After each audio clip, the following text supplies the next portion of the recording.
more ranked draft, which is Rivals of Ixalan. It's birthday today, so hopefully we can get some good number of viewers tonight. Would be awesome. So yeah, let's just crack right in. Let's not mess about tonight. Let's try and get in as many drafts as we can. Okay, so this first pack. Let me just make sure I've got Deck Master working. This pack's not close. Chupacabra is an excellent card. There's a lot of very medium cards, but Chupacabra is just one of the best cards in the set. So we'll start off with Chupacabra. Golden Mize is the second best uncommon in the set. It's probably paired with Chupacabra. It's up there, so excellent 2 cards to start with, and certainly cements us into wanting to be black. These are both excellent black cards. The Forerunner and the Sadistic Sky Marcher.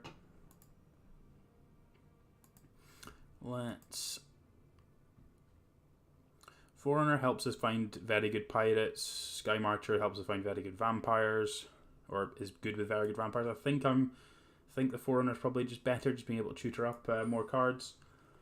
More cards that are relevant. Potentially not right, but that's certainly the closest pick we've had so far. This one, we don't have too many good cards. We've got a Sanguine Glorifier, which is a reasonable card in the Vampires deck, not great in anything else. Brazen Freebooter is okay. Bravado is better in the aggressive decks. Sentry's fine when you're trying to ascend. I think I'm just going to go with the Glorifier here, and if we pick up some Vampire cards, then it's going to be fine. Certainly nothing that's pushing me toward anything else in that pack.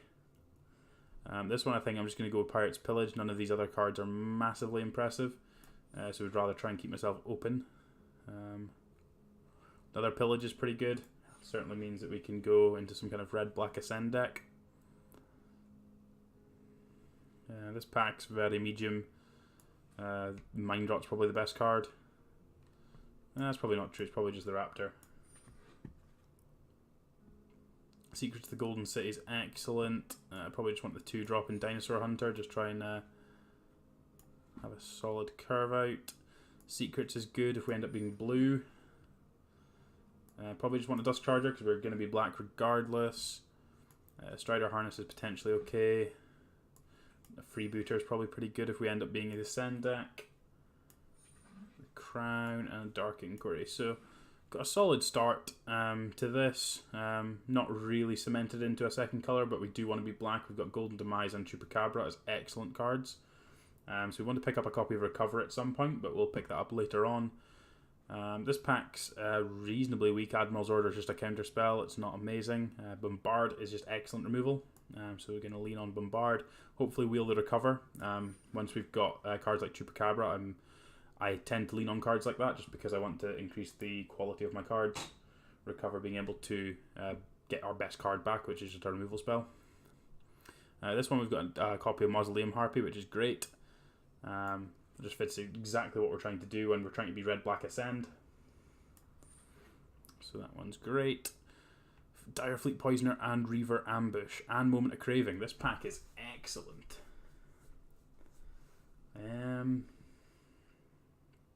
This is a slightly tougher pick. Let's see what we're working with. I'm probably not playing the Raptor. We might play it, but we'll take it out for the time being. So we've not got a whole lot of 2-drops. This is just a removal spell because it's going to give a guy Death Touch, or he's got Death Touch himself, so he's probably better than the Reaver Ambush. At that point, he's probably better than Moment of Craving as well. We'll go with the Poisoner. Poisoner's the card they don't play around anyway because it's the rare. So Moment of Craving's excellent. Another bit of premium removal. Death Spitter is probably the pick here if we didn't have the Moment of Craving. Daring Buccaneer isn't amazing for us. Just because of the way that our deck is shaping up, we're going to be slightly higher up the curve. This one is Recover. Just want to be able to rebuy our Chupacabra and our Poisoners. Just make sure that we're able to recur those effects. Yeah, just want to be able to do that. Another Dust Charger is pretty good here. Just kind of want some earlier creatures, I think, now. Highland Lake allows a splash if we get something tasty. Impact 3, another Moment of Craving. That's excellent. Don't need a second copy of Recover. I'll take a Forsaken Sanctuary just in case we find something worth splashing in white. This one's not got a whole lot. I'll take a second Recover. Shake the Foundations is potentially okay. Maybe we're just supposed to take the 3-drop. We're kind of low on creatures. Yeah, let's just take the Fathom Fleet Border. We might end up having to play that. We'll take Death Spitter for the same reason. And the Raptor. Cool, so we're looking like we've got a solid red-black deck. Just kind of looking for some more early drops, and then we've got plenty of removal, so I'm not too concerned about that. This one has Raptor Hatchling, which is a very, very good 2-drop. It's going to trade early and then become a 3/3. Really good value. Fire Cannon Blaster is kind of worse than what we've already got. And Pyromancer is fine, but we're kind of not that aggressive to be able to make this work. So just going to go with the Raptor Hatchling. It's always going to be good. This one we have Walk the Plank, which is just solid removal. Lightning Rig Crew, which is a solid defender that's going to be able to win the game just by tapping, dealing damage. Walk the Plank's better than Contract Killing as well, and the non-Merfolk bit is rarely relevant in Limited. You tend to just be able to kill something at some point. We've got such good removal as well that probably get to pick and choose anyway. So yeah, I think you just Walk the Plank here, as much as can do with start pick trying to find some more creatures, but we'll take the premium removal anyway. Wanted Scoundrel is an excellent aggressive creature. 4/3 is huge. Goes with what we're trying to do. March of the Drowned is probably pretty good here, being able to pick up 2 creatures. Probably a better card than Recover in this deck, just because of the sheer volume of pirates we're going to have. Another Wanting Scoundrels, that's great. Probably just picking a Queen's Agent, probably need something slightly bigger at the top anyway. Fathom Fleet Firebrand fits the theme. Don't want to take the Brute just purely because I don't think we're going to be blocking that much. We might have to play something like a Fire Cannon, but we've got so much removal I can't imagine it. How many 2-drops we got? We picked up these Scoundrels, so we're actually okay on 2s, aren't we? I think I'll take the Pyromancer. Just having access to that to be able to potentially kill something is going to be reasonable. I think we've done quite well at this. Like, we've obviously got some very, very good cards in and amongst everything else.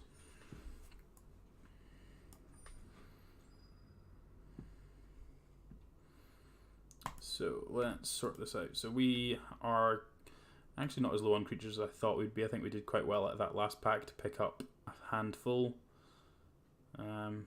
Actually happy with all my my top end creatures. I think they're all fine. I think it's probably just the Death Spitter. Death Spitter is probably the least synergistic and worst card we've got.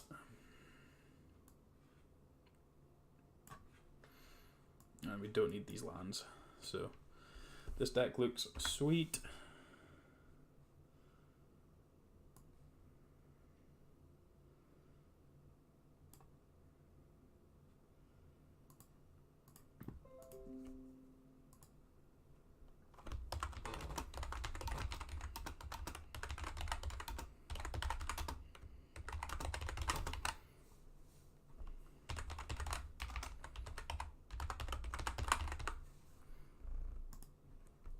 Right, let's get on to some games.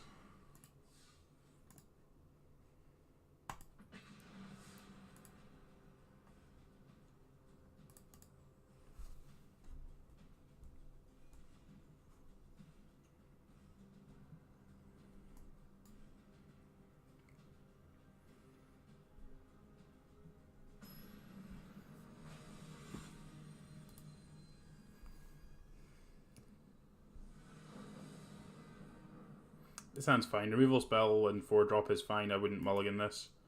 Like I've said on a couple of the other streams, I really hate mulliganing in best of 1, just purely because you can get punished by your mulligans. I really just don't want that to happen. Feel like keeping 7 more often than not is going to end us up with winning games, especially when our opponent starts mulliganing, which they have here. Finding a 3-drop here in Forerunner is great. It's going to help us find one of our better cards. We found a 2-drop 2.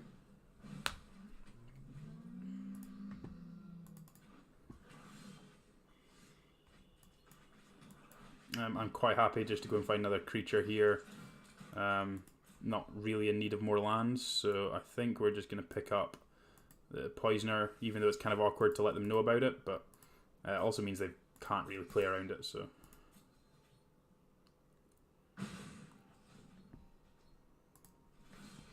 Okay, they missed a land drop, so...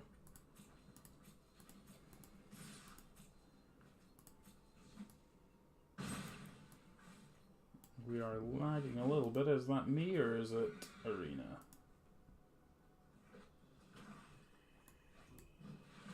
A little bit of me. A little bit of me. Let's just ping them for 1. Hit them for 3. Bombard's going to be able to deal with our next creature, and then we've got the Poisoner that's basically an extra 2 points of damage as well. Okay, that's the one that our Bombard doesn't deal with, but the Dinosaur Hunter does eat it, and the Poisoner basically makes these things just walk straight into it, so works quite nicely. Yep, that one's fine, so we're going to play out the Poisoner here. I'm going to Bombard this anyway, so I'm as well playing out the Poisoner, getting in the extra point of damage, and bombarding this thing.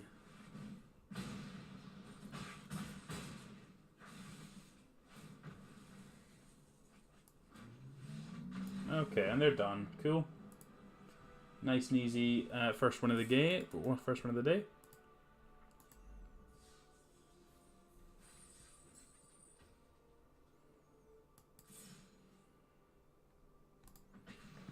Onwards. 2-0. 1-0, I mean. We're working for the 2-0.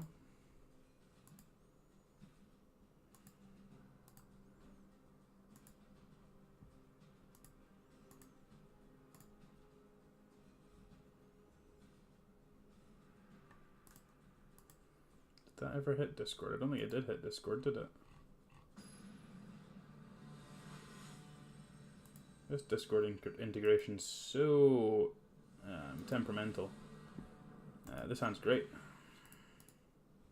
Needs a red source at some point, but it can be a fair chunk down the line at the moment. Let's see if I can get this.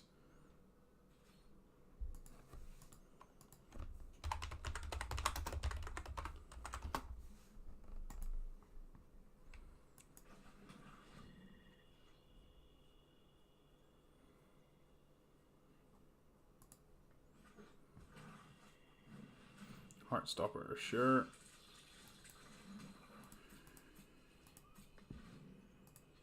Potentially, if they play something before combat, we can potentially ambush this, but fine, we'll take our 1 and like it.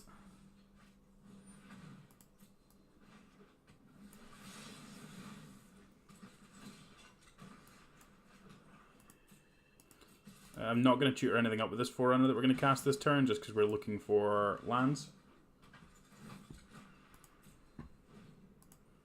Really need to find some lands for this hand to be good, so... Okay, kill my thing. Smack for 3. Sure. Okay, that's the first land, that's a good one.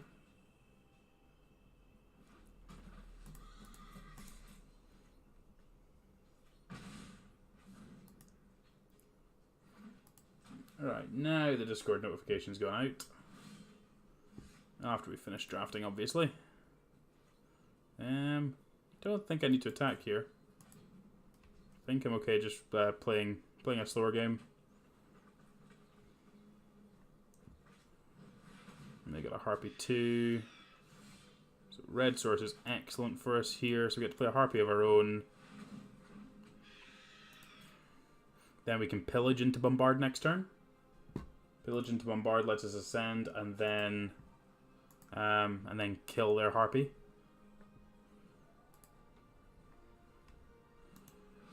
And then we don't really care about them trading off their board. Okay, so this thing's going to be a 4-4, and they've ascended, so need to be slightly cautious about this thing growing, but if they can kill one of their own creatures at instant speed. Hopefully they just play out another creature. They didn't, so we're just going to pillage, discard this Queen's Agent so we can ascend.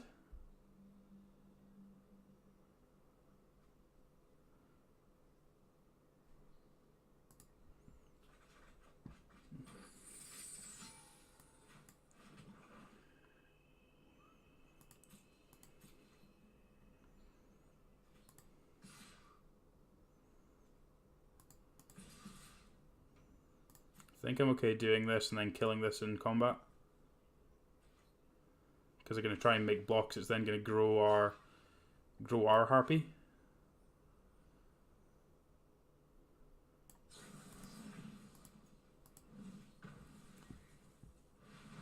Kill your Harpy, please.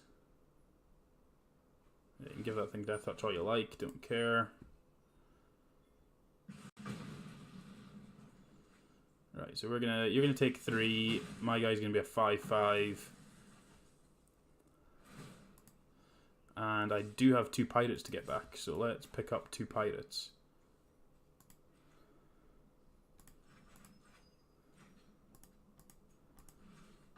I'm just gonna use the tempo of getting rid of these treasures. I don't think we need to hold them for any reason.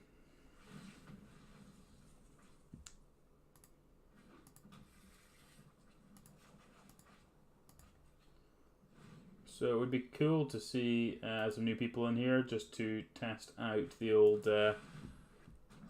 enhancements we've had to the stream. We've now got an arena integration. They've got their own interface that they've got, so into Streamlabs, which is interesting. So we get to play Forerunner here. Forerunner's going to go find a friend. I guess at this point, Pyromancer is probably the best thing. Quite happy to flash in this Poisoner to trade with the Dreadmaw.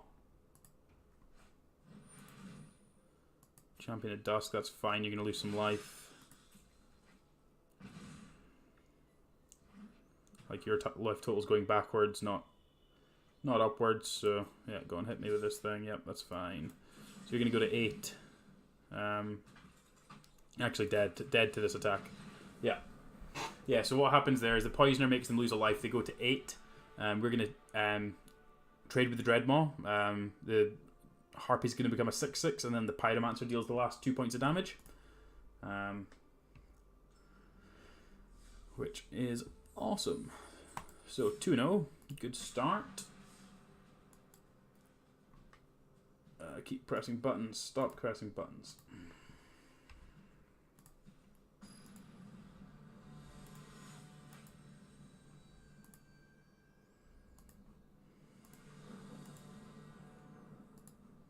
This sounds great.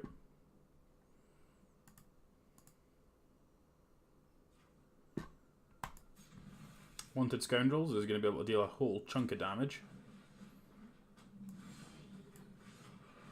Moment of Cravings are going to help us interact.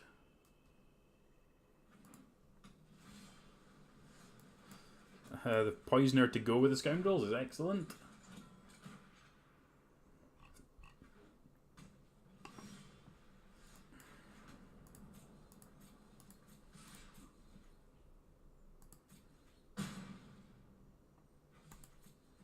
Going to hold a moment just in case we can get some kind of value out of killing something.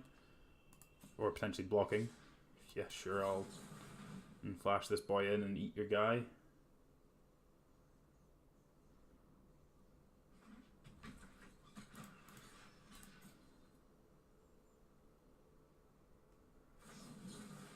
Why would you let... strange.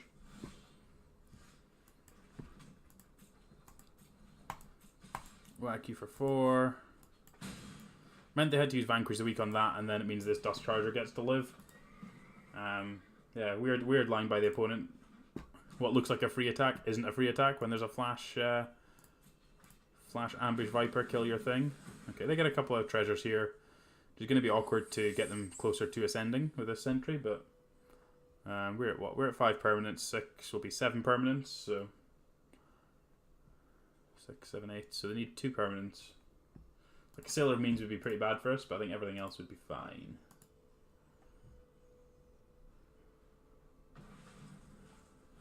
Blightkeeper, sure. Things I don't care about. Things that are just dying to the Stormfleet Pyromancer when it attacks this turn. When I attack this turn.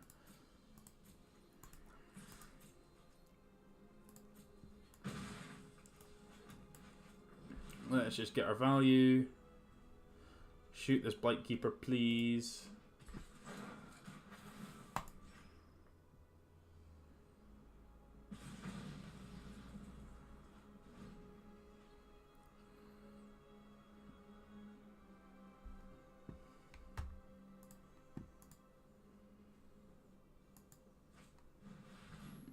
Sure.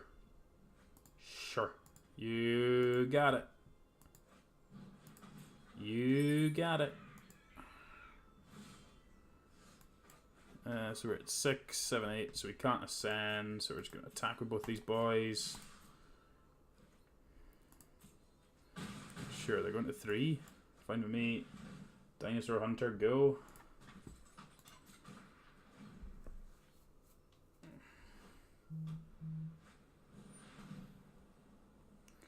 Chop a Chop. Chop a Chop is a reasonable one. Chop a Chop makes them ascend. Hopefully they attack with the Blightkeeper here.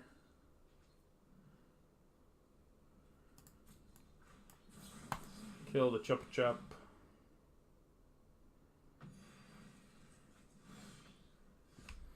Ooh, what do we have access to? We have two things, so let's return both of those. Smack with both my dudes. Means that you have to block both.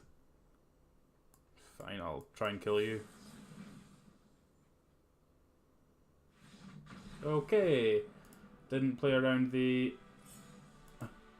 onboard lethal.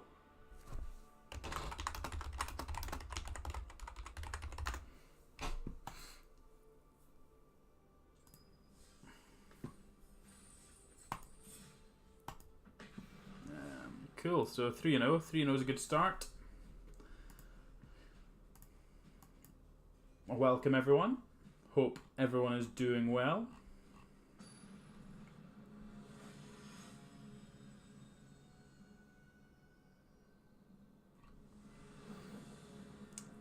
This hand's fine. Like, obviously double pillage isn't ideal, but with the Mausoleum Harpy it means that we're likely to ascend quite quickly here, so moment's good against some aggressive draws too, so we'll see what we have out the opponent. Looks like Merfolk, because non-Merfolk decks tend to not play this thing. Okay, maybe it is maybe it isn't Merfolk.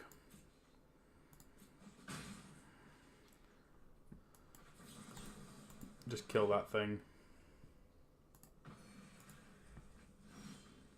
Just try and keep up a little bit of tempo.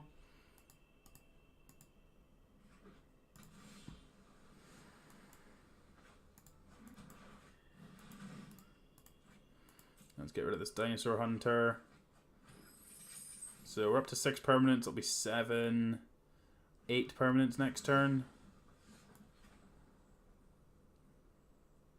Kind of feel like I just want to pillage again.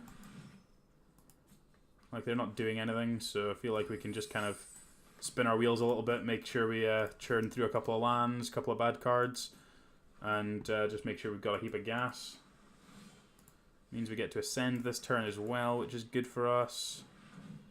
I want to lead on this one just purely because it doesn't die to bombard.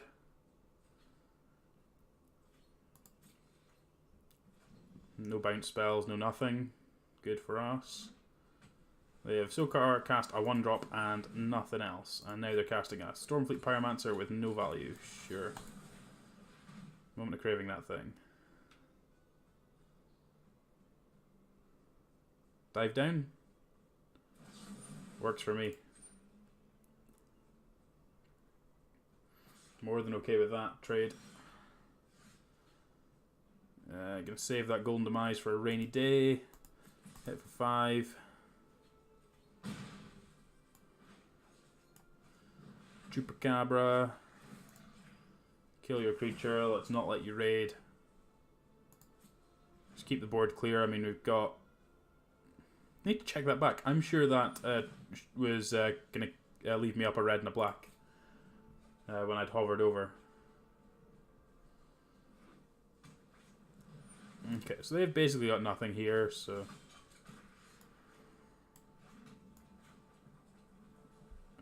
let's just kill your creature. Play a bird. Hit you for 7.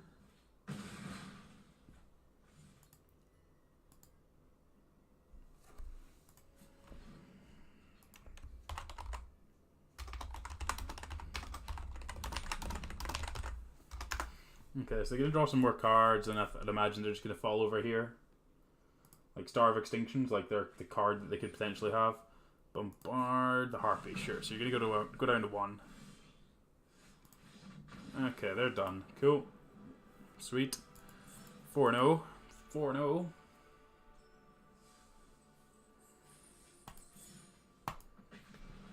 Let's keep going.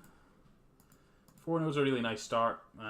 Obviously, we'd like to get a trophy out of this league now that we've managed to get to this point, but we'll just keep seeing how we go.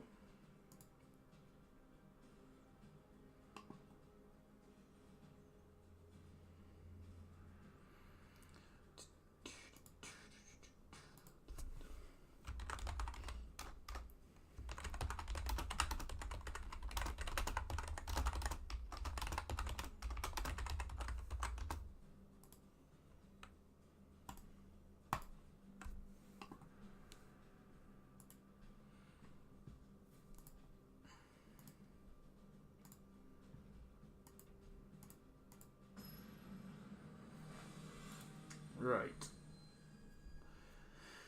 Next game. Let's see what we have. This hand's slightly more awkward, but on the draw with a removal spell, it's a keep. Got even more awkward, but we have some good draws, so our deck is mostly good cards, so that's a good one from them. Let's just kill that one up right now. Just want to use the Walk of Plank so we've got an instant speed answer. Do something else. Mistcloaked Herald, sure, there are 3 colors. Let's play out the Raptor Hatchling.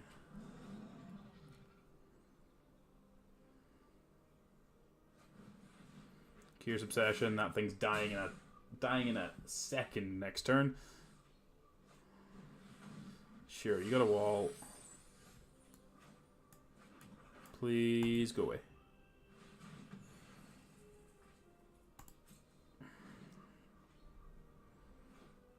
We get to pillage next turn, which is good for us. Chuck away one of these excess lands. Get us up toward ascending.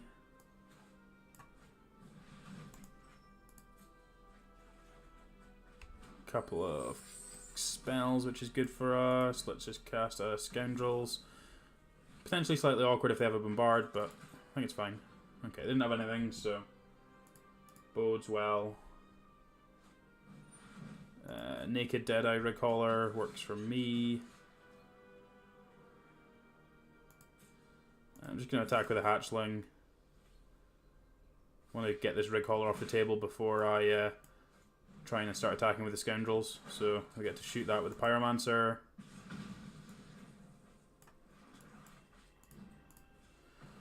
And then let's play another creature out.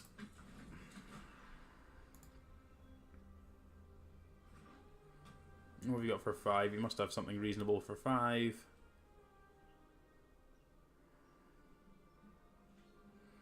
Nada. Okay. Attacking. They need mana.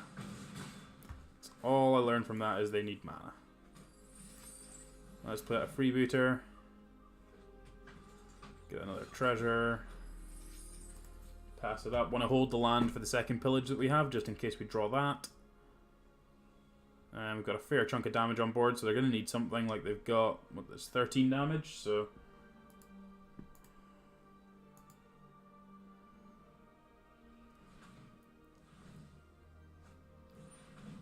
Swashbuckler, that's just a 2-2.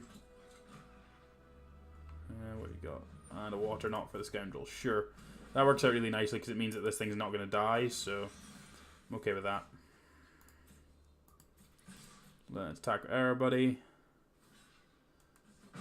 Sure, take the most damage, and I get a 3/3 out of it.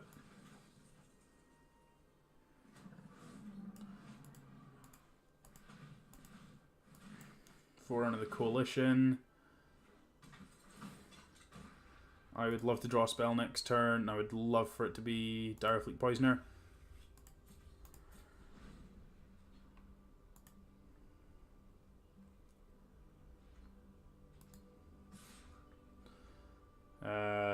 No blocks, like,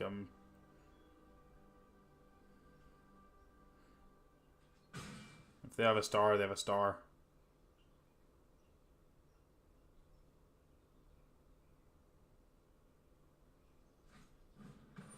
They had a Golden Demise, sure. So they wanted rid of this guy, but it's fine. They're still dead on board, so they need something else. Protein Raider, sure. So it's going to be a freebooter, is it? That's just going to be a Wanted Scoundrel, sure. So they should block the freebooter here, which is fine. We get some more treasures. We've still got a lethal creature, and now we've got a poisoner as well. Angrath, sure. Should just be stealing this.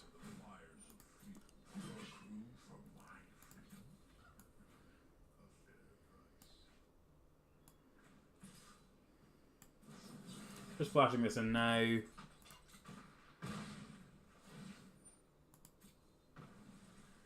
Token goes away.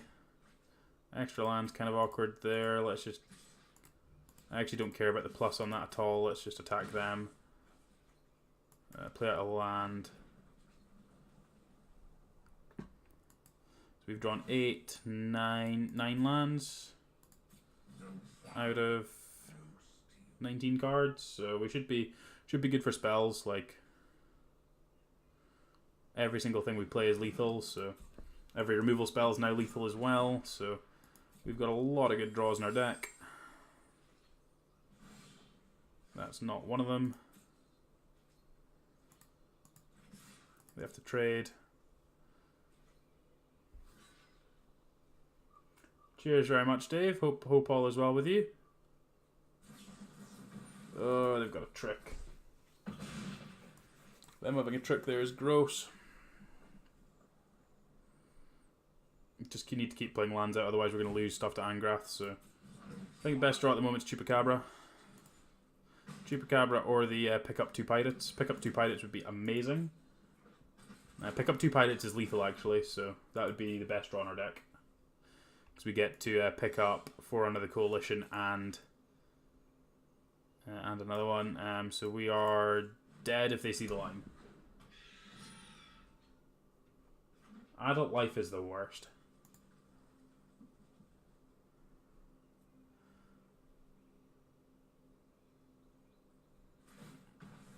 Yep, they saw the line. That happens. Like, there was nothing we could... Potentially, there's a line where we could kill the Angrath instead of trying to go for their face, but I think putting them to 1 was more relevant. It meant that we had some more live draws than that, and we just drew more lands than spells. So that happens. That's magic. So.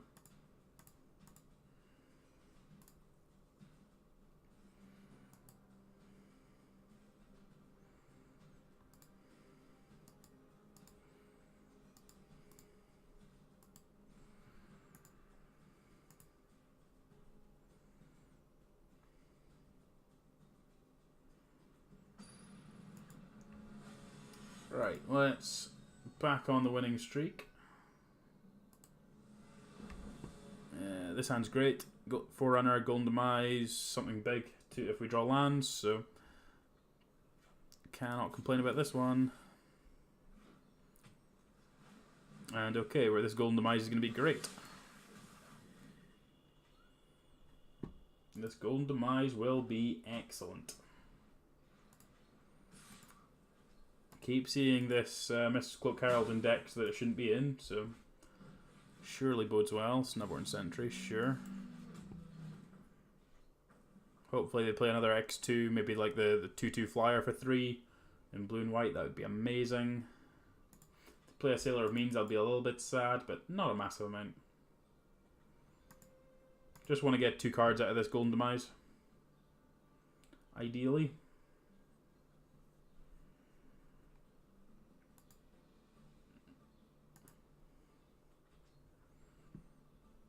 Take my 1.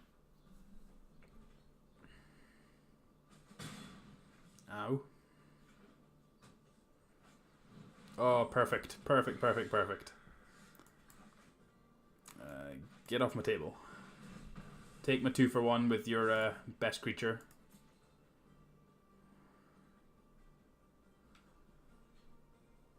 It doesn't actually matter what other cards are in their deck, that will be their best creature.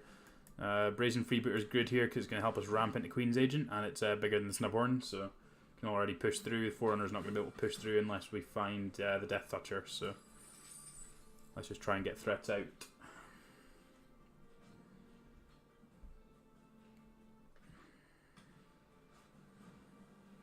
Storm Sculptor, sure. It's a shame they didn't find land 4 earlier. That would have been nice to pick up with a Golden Demise as well, but I cannot be greedy. Oh, beautiful. No chance they're blocking here.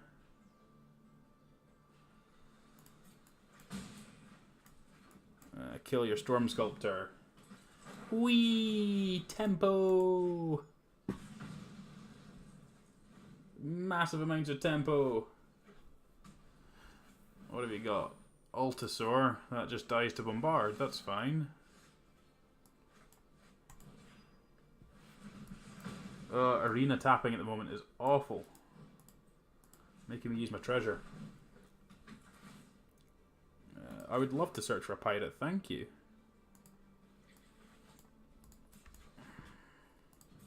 It's actually relevant as well because it means I can't play the Queen's Agent and the Poisoner next turn.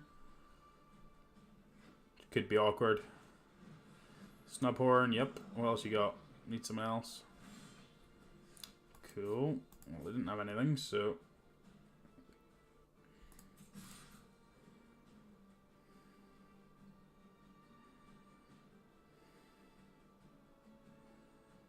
Are you chomping? Or are you making me play the Poisoner? There's 8 damage just now, 9, 10. I think I'm happy enough just playing out the Queen's Agent this turn. Don't really mind this. Can wait to see if they've got a trick. And just play out another creature. Just another 3/3 power creature. Can all push through the Snubhorn. Don't need that one.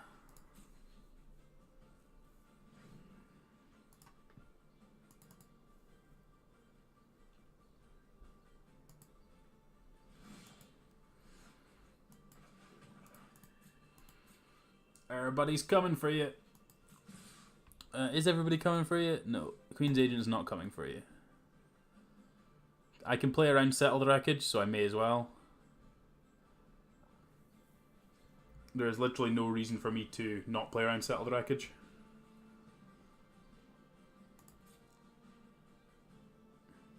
They've clearly got something. Hopefully it's just a Divine Verdict and we win, but... Depths of Desire. Sure, cast this. Target Stormfleet Pyromancer, try and kill you.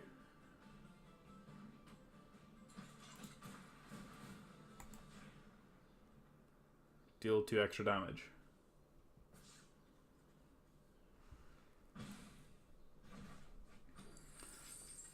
Want to do that beforehand just because it gives them a treasure. Moment of triumph, sure.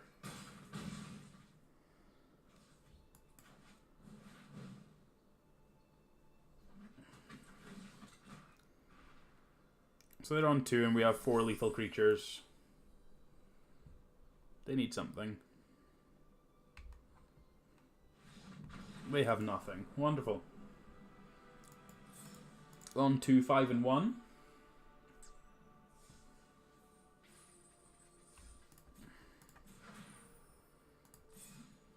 Sure.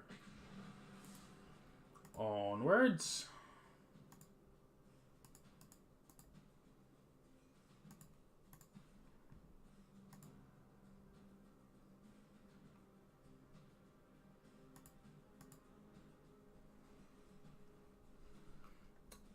Perfect timing, Stuart. It's all that matters.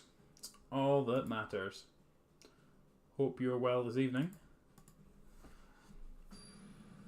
The deck we've got is pretty good. We've got all the removal we could ever possibly dream of, so we're in pretty good shape, I think. This is the most awkward hand we've had.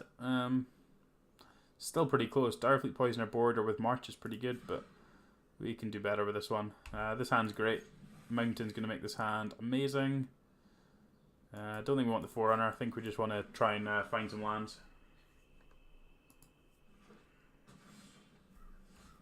Poisoner is a reasonable one.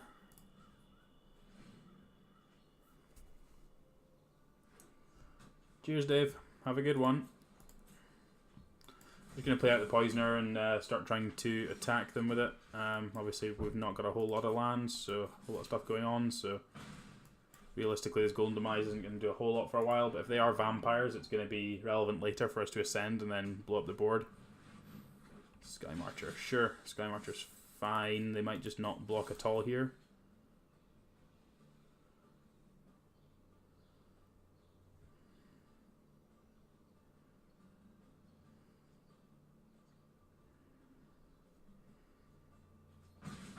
Yep, that's fine. So we're at 6 permanents. It is worth keeping count because we're going to need to be able to Golden Demise at some point against vampires. Conquistadors. Golden Demise is excellent against a Conquistador army. Find 2 just to fill up their hand. Very likely just to trade with this this Poisoner here.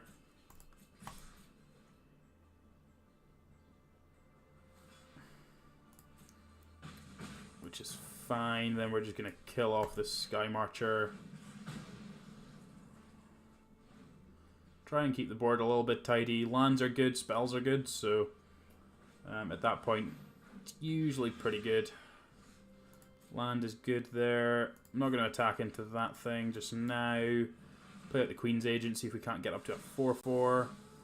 Can, which is good for us. Yeah, we can attack with both of these things next turn. The Hatchling can throw itself away, and then Golden Demise can help clear up this Mausoleum Harpy.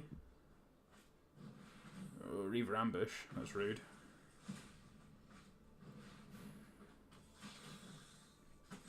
How many more do you have? None. Yeah, okay, take 3. Easy game. Whack you for 4. I'm going to hold the land because we've got the discard a card to draw 2s. Pious Interdiction, that's annoying. Take 5. Chupacabra's a great draw, gets to kill this Mausoleum Harpy.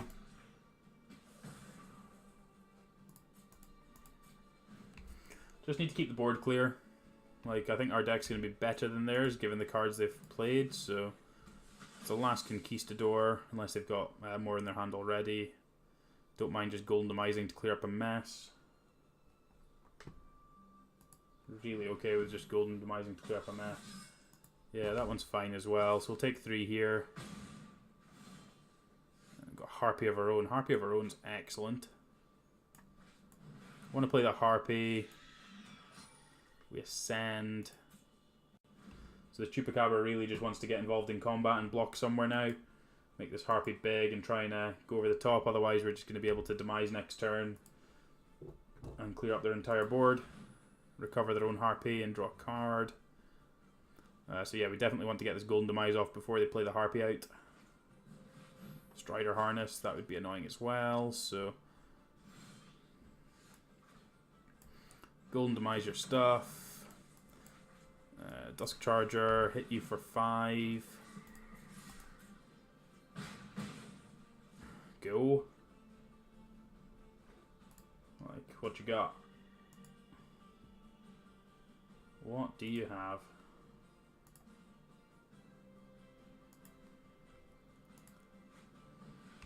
Kill my Dusk Charger, grow my Harpy, sure. Got something to kill the Harpy too, you got another one? Paladin of the Bloodstained, sure.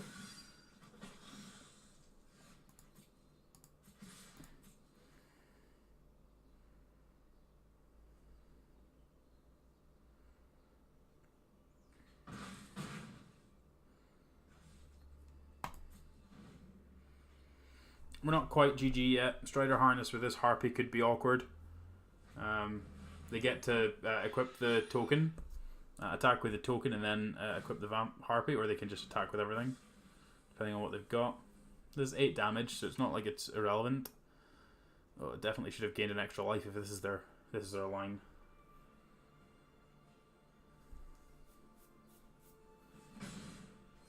That was poor. Creature's fine.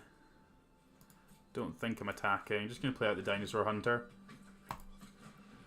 Happy enough just to play slightly slower. Like, we've got plenty of removal spells for this thing. Got one last Conquistador, sure.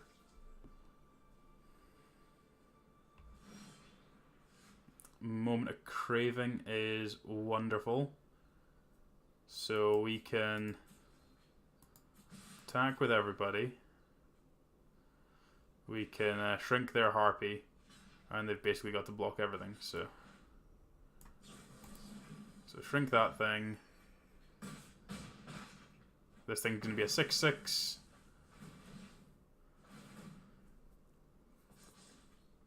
Go.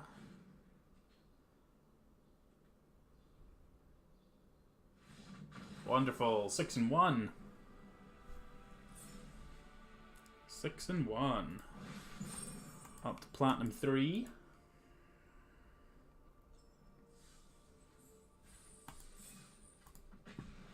And let's go for the trophy. Let's get a trophy in the first draft of the night. That would be wonderful.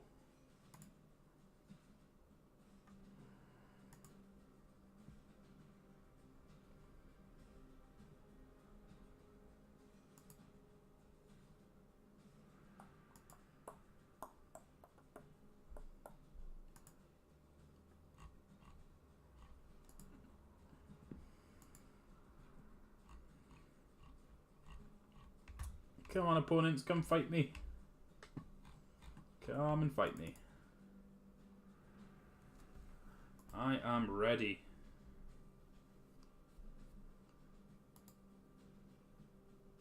Really want to see some animations. Like, I've got the new arena, or not necessarily new for arena, but there's an arena extension for Streamlabs that I found that looks pretty cool. So just I really want some notifications so I can see what it does. For some reason, my Streamlabs won't actually allow me to do any testing of that. Opponent mulls to 5. We'll take that with our Scoundrels into Fleetboard or into Chupacabra draw. Oh, we've got the Mountain as well. Beautiful. Beautiful. Dinosaur Hunter. I'm afraid that boy's just not quite big enough. That boy is just not quite big enough. How about my 4/3? It's kind of, it could be quite dangerous. Like if they've got a mana heavy hand, it could be quite dangerous for them to be able to get some mana off the Scoundrels. So need to be slightly cautious about that.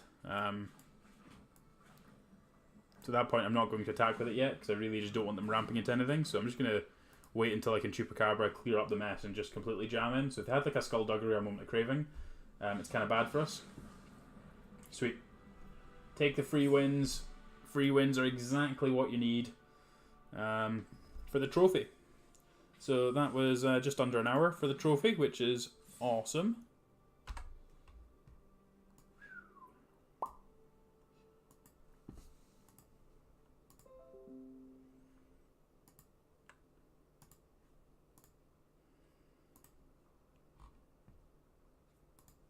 Go away.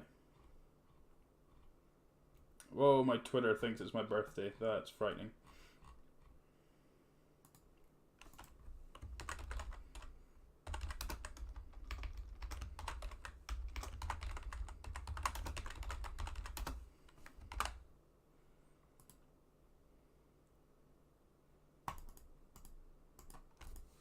Right, let's go on to another draft.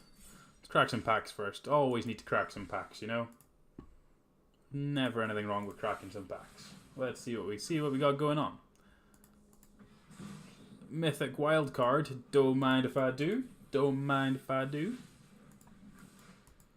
And Search for Skanta. Yeah, that's a good pair. Loving that. Okay, let's go for another draft, shall we? Okay, so this thing costs a lot of mana, and it has all the keywords. It's not particularly good just because it costs a lot of mana. This one has Sky Marcher. Sky Marcher is pretty good. Tuscadon's pretty good too. Conquistador is good when you have a lot of them. Dinosaur Hunter's fine. Impale and Moment of Craving are both very, very good. I'm going to lean toward Moment of Craving. It's slightly more splashable, slightly easier to cast, and it's slightly more tempo. Find that it just kills slightly more. There's other cards similar to Impale. There aren't other cards similar to Moment of Craving. So I would lean toward that one. This pack, Reckless Rage, is the best removal spell. Best card in the pack. I don't think it's particularly close. Obviously, it's slightly conditional because you have to deal damage to your own creature. But that's potentially an upside if you're in dinosaurs or anything like that. So just being able to deal four damage to something for 1 mana is pretty damn good. This pack doesn't have a whole lot of anything. We're looking at white cards here. My preference is Squire's Devotion over Sky Marcher, I think. Sky Marcher is just 3-drops. There's a lot of 3-drops in the vampire deck, so it's kind of replaceable. I don't like the red cards in this pack, so I think I'm just going to lean towards Squire's Devotion. It would pair really nicely with our Moment of Craving. This pack has Bombard and Moment of Craving, with a Sky Marcher as well. So this is kind of a decision point as to what we're looking to do. I think white-black is slightly more powerful than red-black or red-white. So I think I would lean toward Moment of Craving. Bombard's obviously a similar card to Reckless Rage. Moment of Craving is obviously the same as Moment of Craving. Yeah, I think I would probably rather take the Moment of Craving because I'd rather be base black than anything else. Maybe incorrect, but okay. We've not been rewarded any which way because all of these cards are awful. I'm going to take a Pterodon because it's in my opinion, the best card. I guess Freebooter is probably the best card in this pack. Pretty bad. I guess Spirewinder actually is. Let's go with Spirewinder. Keep ourselves entirely open. This one has a Freebooter, which is probably better than the Sun-Colored Raptor. These packs are not good. Sun Sentinel will do. Dinosaur Hunter's fine. It's more than serviceable. Take the land. We may end up having to splash depending on how we get on with the rest of this. Take a Soul Rapids. We don't really want to be playing. Another Highland Lake means that we can probably splash blue or red out of that deck quite easily. So yeah, that didn't quite go according to plan, but yeah, we'll see how they get on. This one's got a Golden Demise, couple of nice Merfolk cards. Jadelight Ranger's excellent value. Mistbinder is your Merfolk payoff card. Merfolk Mistbinder would be the pick if you were in Merfolk, even over the rare. Your Merfolk payoff cards are just so important that you need them and need to prioritize them. I think I'm going to be picking Golden Demise here. The card's just excellent, as we saw in the last draft. Wouldn't mind like the Famished Paladin wheeling. Dinosaur Hunter, Border, or Impale would all be fine as well.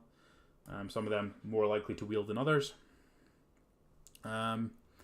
This one, there's not a whole lot going on in this one either. I think it's probably Swashbuckler because we're not committed to anything at all. Red's probably. Oh, it's just so awkward. We're so trying to keep ourselves open to try and read signals, and there's just nothing to be able to move toward. Like the white cards are medium, like we've got a Squire's Devotion, that's it. Maybe we are just supposed to be Grixis. At that point, I'd probably be picking the Sailor of Means. Sailor of Means is kind of more on theme. We can definitely splash the Reckless Rage off these Highland Lakes. Let's go Sailor of Means. Dead Man's Chest is awful. Waterknot's a good removal spell though, so that's maybe the direction we're supposed to be going in. Kitetail Corsair is a nice aggressive creature. Shake the Foundations would probably be pretty good in a deck like this, but we'll probably want to be base blue-black and just splashing a couple of red cards, so take the Corsair. Spirewinder's excellent. Another water knot. Okay, so we're picking up some removal spells now. The Amazon Pot. It blocking, being able to see cards on that. What Amazon Pot?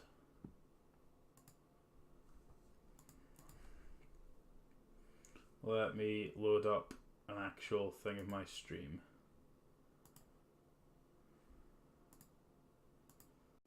And see what you mean. Oh, that's just the, that's not Amazon, that's, we don't actually need that one anyway. It's not Blacksmith, it's, yeah, it's not Blacksmith, but it's, it is, that's my, bit jar, but I can move it down. Yeah, that one there. Move it down the bottom, it doesn't really matter. This pack, Secrets of the Golden City, is going to be best card, best payoff.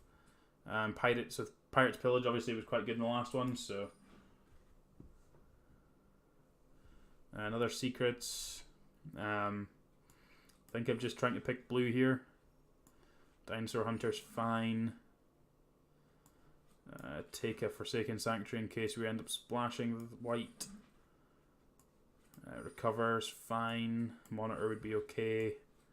Not as happy with how this one's going, but Wake of the Wilds is a bomb, but we're not in green. Contract Killing's probably exactly what we're looking for. We've only got a couple of hard removal spells, so that one's pretty good. Sailor would be another good one, but Contract Killing making treasures as well, which is great. So yeah. Another Contract Killing. There's no other cards really worth considering. This card's obviously very good, but it's 8 mana again, so Contract Killing it is. Probably just want the mana for this. Do I even care about these red cards? Probably not. Let's just take the Water Trap Weaver. Fathom Fleet Captain. That card's great.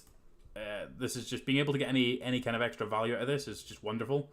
And we've got of our creatures, a few of them are pirates, so it'd be good just to be able to try and do that. This one's just the Knave. Just need more creatures. Stormfleet Spy's fine. Probably actually Windstrider here. Just need some actual ways to win the game quickly. I like Run Aground. Just being able to tuck something for a turn is pretty good. Spell Swindle's pretty good. Sailor of Means. Opt is fine for the Raider's Wake. Okay, just tidy up the last couple of picks here. Looks like we're just straight blue-black. So we don't need these. What are we looking at? We need some more creatures. We have too many non-creatures. Cover's not amazing here. Running Ground's the worst of those, I think.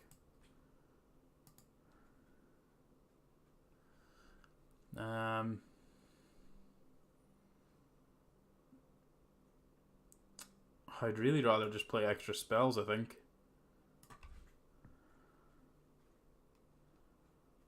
Pretty sure I'd rather just play the extra spells over the Canal Monitor and the... Guess we're probably just supposed to play the Canal Monitor over the Running Ground, but... Try and play that. This one's not exciting, but... yeah, we'll see how many wins we can get out of it. As long as we come up with a positive record, we're moving toward Mythic, so... That's all that really matters at the end of the day.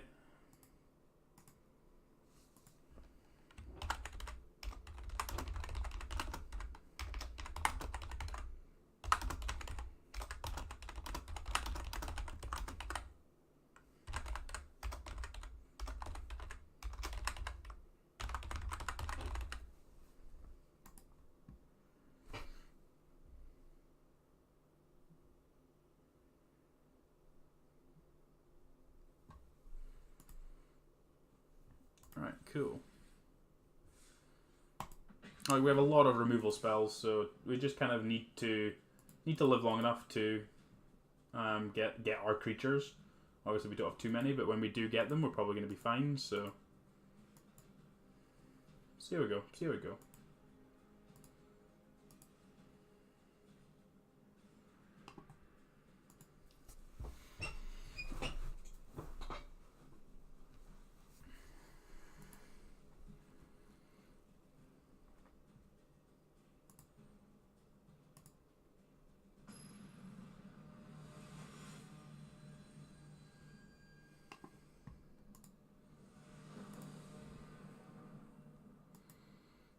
On the play, I think this one's fine. Like, obviously, Moment of Craving is going to be a good removal spell. Secrets, hopefully, is going to help us hit land drops, assuming we find a second blue.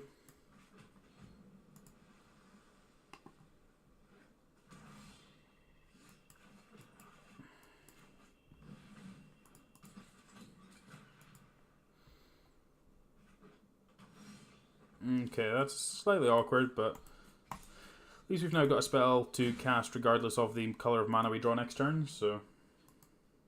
Notice how there is no debate, we are drawing it next turn. Gotta have the faith.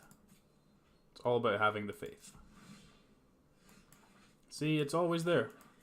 Not necessarily the colour you want it to be, but it is always there. If you believe enough, chat, it's always there. Alright, Ruthless Knave. They have some kind of kill spell, I think, but...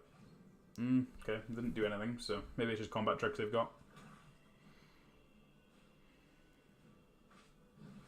Vampire Revenant. Sure. Yeah, I'm just going to attack first. Kind of want to get my Spirewinder down. I mean, they're already down to 11. If we draw a land, contract killing ascends us. Makes the Spirewinder absolutely huge. Mark of the Vampire, even better to target with contract killing now. So really want to land.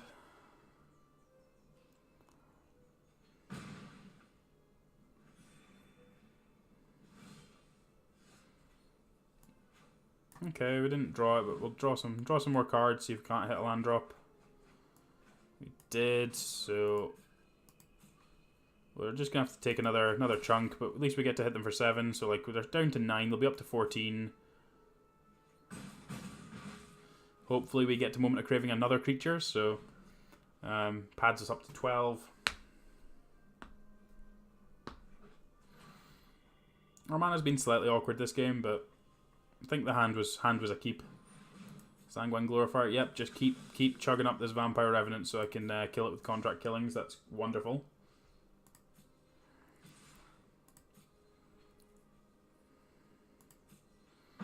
I got a 9, you got a 15. Me, please murder this thing.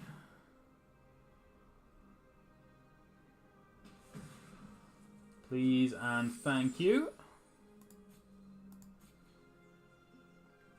I'm not going to attack, just going to try and stabilize. We've got double contract killings, so like if they do something else, we've still got another kill spell, Moment of Craving if they need to this turn. Can hold up Spell Swindle next turn.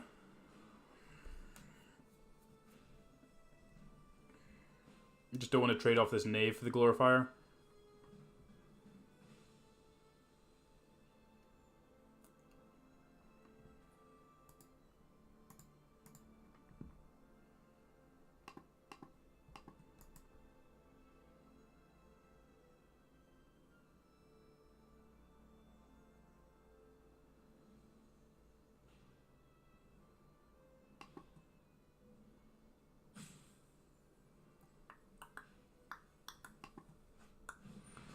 Another Sanguine Glorifier, sure thing.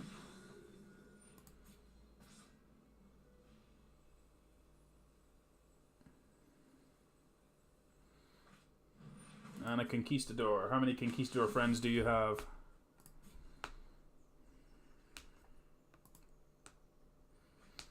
Just the one? Lonely Conquistador.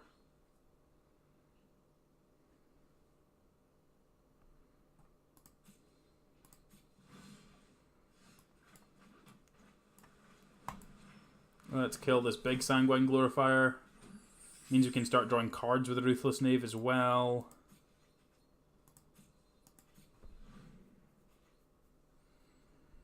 Loneliest of Conquistadors. Like, if you're not playing 7, are you really playing Legion Conquistador? That is the question. 7 is the perfect number, and that's the number you should always be aiming for. Majestic pile of shite. Yep, that's fine.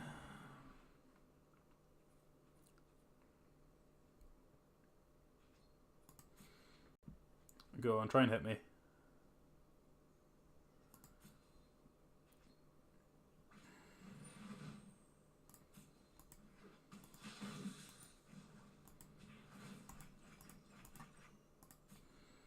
I would love to draw a card. Golden Demise, you say? Golden Demise, you say? Please go away. Let's just clear up the board. Please go away. Let's just go away. You know? Just really don't want you about my space. You're just kind of in the way and annoying. Just go away, yeah? Golden Demise is some card, eh? Golden Demise is some card. Cool, 1-0 in this one. We are not casting any green or red spells anytime soon. Let's cycle this, see if we can get something better. Attack with 45 creatures. Well, I'm assuming we'll be able to do that at some point tonight. Don't really enjoy attacking with creatures. Like, that means I'm trying to play something aggressive. Why would you want to do that when you can just grind your opponents to all hell?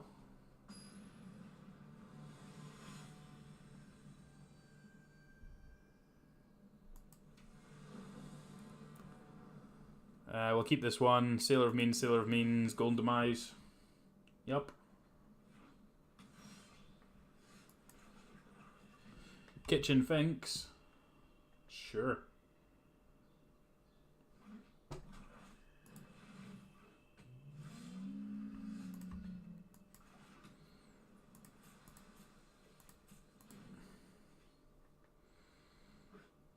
What you got, opponent? I'll take the 3. Vampire, sure. I'm going to be greedy and hold for a turn, because if I draw a swamp, I can Golden Demise, kill everything. I'll just play out the Corsair. I think it's worth holding the Moment of Craving. Quite happy to make some kind of trade.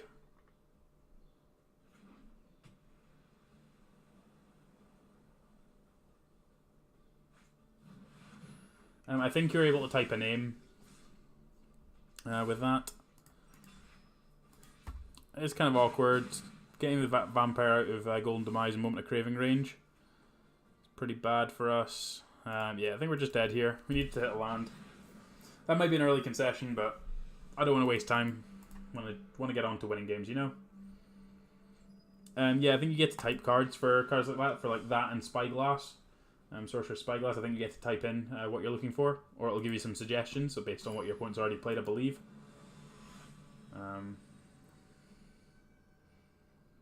So yeah.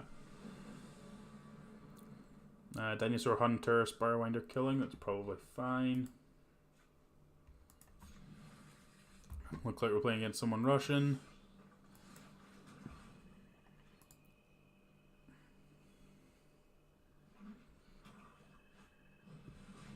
Oathsworn Vampire. Mono Contract Killings. Well, at least we're going to ascend pretty quick this game. No denying that one.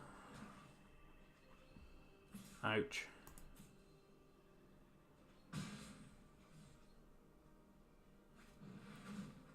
Sure, I have a lot of excess land. That's not a problem, buddy.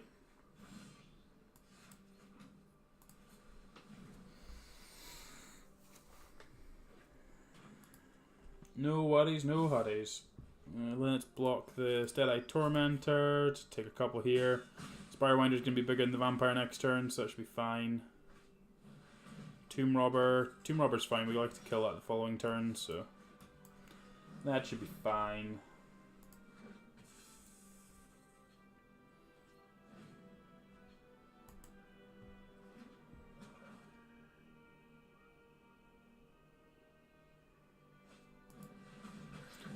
Crushing Canopy.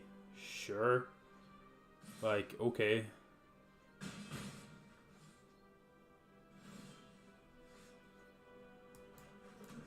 Murder your Tomb Robber. No Explorers. Their hand must be reasonable. Or they don't know how their cards work, one or the other.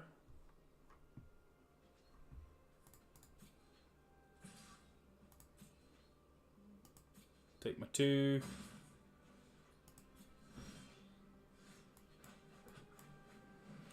Corsair. Corsair is good for blocking here.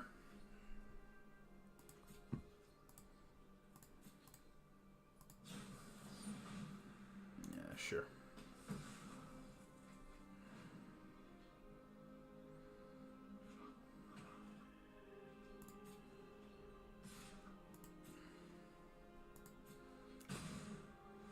What have you got, opponent? Dreadmaw? Sure, let's kill his vampire now.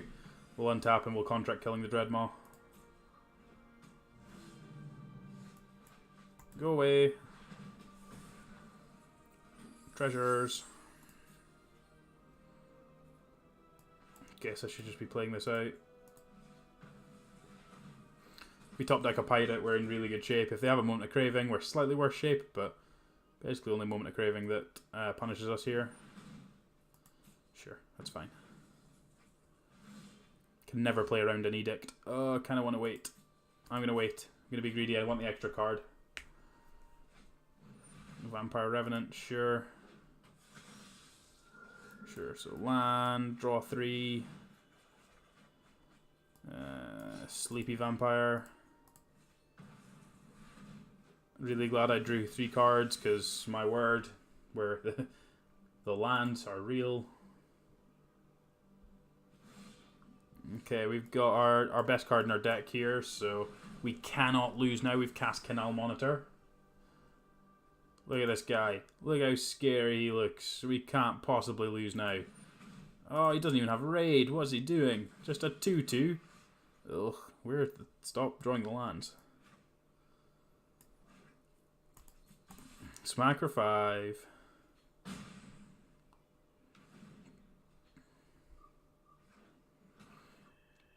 I would really love to draw my other secrets. That would be amazing. Did I discard a land? That's large. Okay, so we're not trying to race anymore. Oh my word, the lands are real.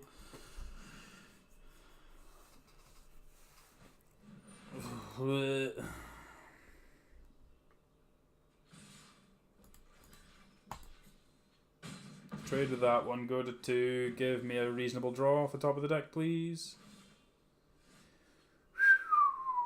13 lands out of 23.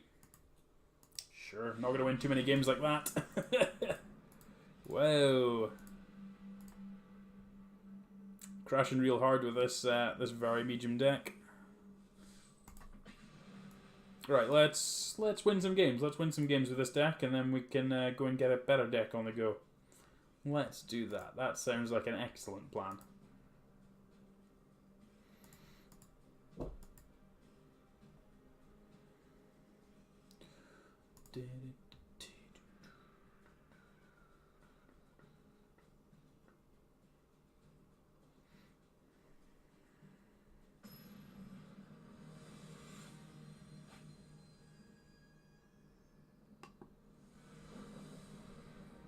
The most average bear.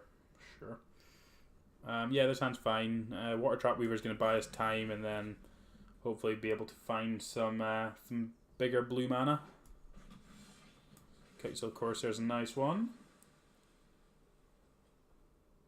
Try and be a little bit aggressive. Moment of Craving's good too. I like drawing good ones off the top. Would like another blue source, but don't need to worry too much about that for the time being. Headstrong Brute is fine.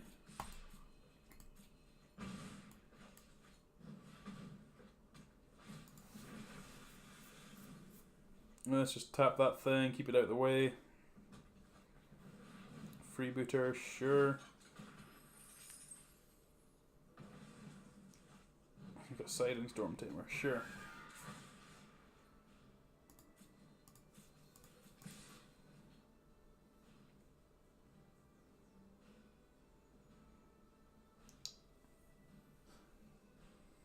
Yeah, we've had some awkward draws, but that's fine. That happens. Let's kill the freebooter. Quite happy just to kind of keep the board clear, especially while we're missing land drops. Potentially recover the Corsair, try and hit a land drop. Got another 3/3, sure.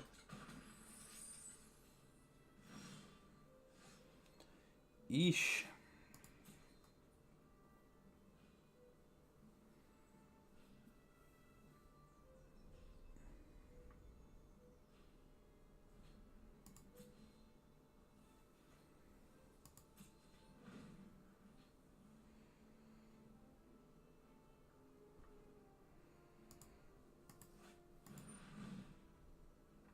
Oof, that's awkward.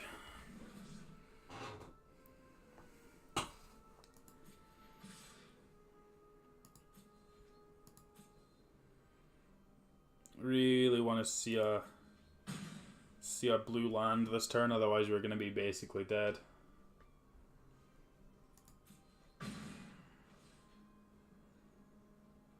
Got more stuff. Got a looter too. Okay, less worried about that one, but I think I'm still going to craving it just to make sure that we try and keep the board at least a little bit clear. If we draw the blue source for the freebooter, we've at least got an opportunity to keep them from demolishing us. And they've got a treasure map. Sure, that's not a problem at all, is it? And we didn't draw it, so let's just move on to the next draft. This draft wasn't particularly good, so yeah, not a whole lot we could do about that one. The draft went really poorly for us, so.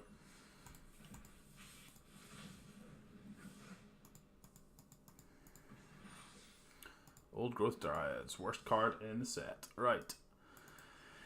Let's have a slightly more successful draft here, shall we? So this one we've got a Direfleet Neckbreaker, Moment of Craving, and Bombard. Neckbreaker is such a good payoff that I think I'm just going to first pick that over the two good on-color removal spells. This card's just ridiculous. Just gives you a direct line as to what you're trying to work with and what you're trying to work toward. So I basically just want any pirate in red and black, and I just want to be really aggressive. So like this is the point where I'm like, I'd probably pick Firebrands over Impales, but while we're early, we're still going to pick Impales.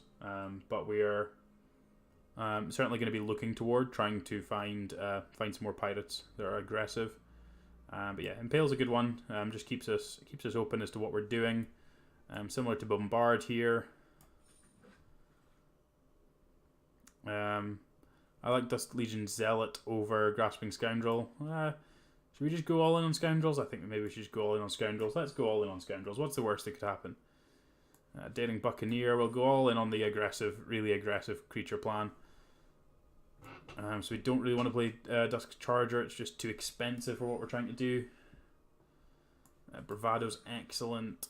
Sea Red's excellent. We don't want any of those. Firebrand's perfect. Raptor's not amazing.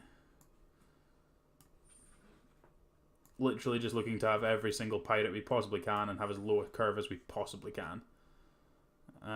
This one, all the cards are pretty poor, so we're just going to take the pirate that's the cheapest. Moment of Craving's excellent here. Just want really cheap interaction or really cheap creatures, so Trailblazer's better than the Buccaneer. The Scoundrel, we'll take a Buccaneer. Border's fine, but that's kind of the top of the curve. Take a Highland Lake just in case we get one of the silly cards in the next set.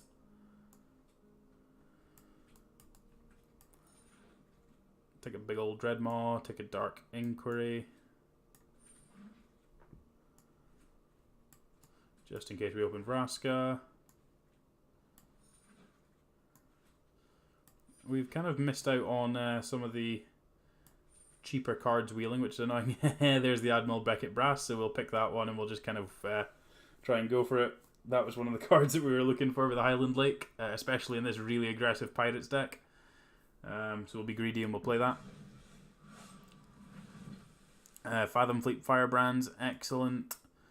Just want as many cheap aggressive creatures as possible. Rigging Runner. How's it going, Drew? Hope all's well.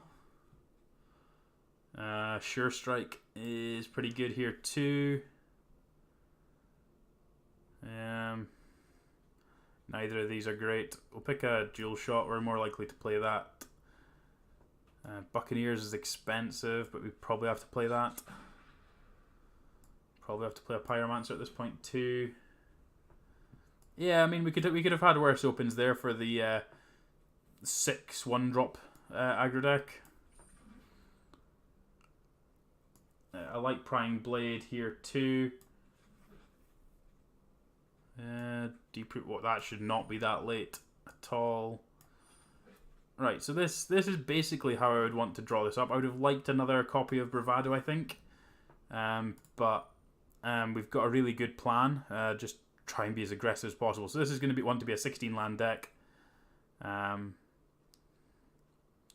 we can probably cut an island. Just be 16 lands. Got two lords between Beckett Brass and Neckbreaker. Every single creature is a pirate. We're going to be really, really aggressive, and we're either just going to kill them really quickly or we're going to fall over really quickly, one way or the other. So yeah, excited to see how we fall over here. So let's take a quick screenshot for Twitter, and we will get on to some games.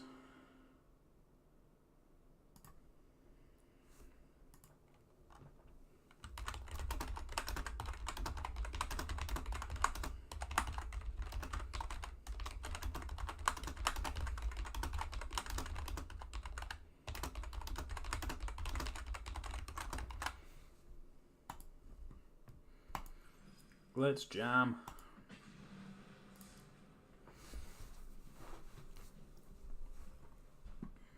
Okay. Excited for this one. We've had a couple of decks like this before when we were playing in paper, and it tended to be very, very good. Tended to be slightly lower to the ground than this. Obviously, didn't really want to be playing the Pyromancers. I'd much rather have had like more Grasping Scoundrels. If you can get all the Grasping Scoundrels to wheel, then you can tend to have a very, very good deck. This one I think we just kind of missed on a couple of occasions. But Prying Blade makes up for that a little bit. It'd be nice to get a Pirate's Cutlass. But Prying Blade's a pretty good one. It's probably better in this one just because we're going to try and cast Admiral Beckett Brass, and we're going to try and hit the Buccaneers and the Pyromancer as well. So this hand's slightly awkward. Would really like some kind of ones, but I think it's a keep.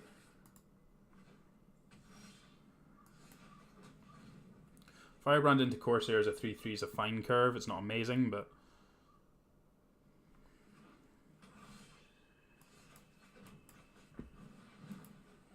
Firebrand threatening to trade with a 3 toughness creature is reasonable. Means that we're likely to be able to push in some damage at least. Profane Procession. Well, hopefully we kill you long before that becomes relevant.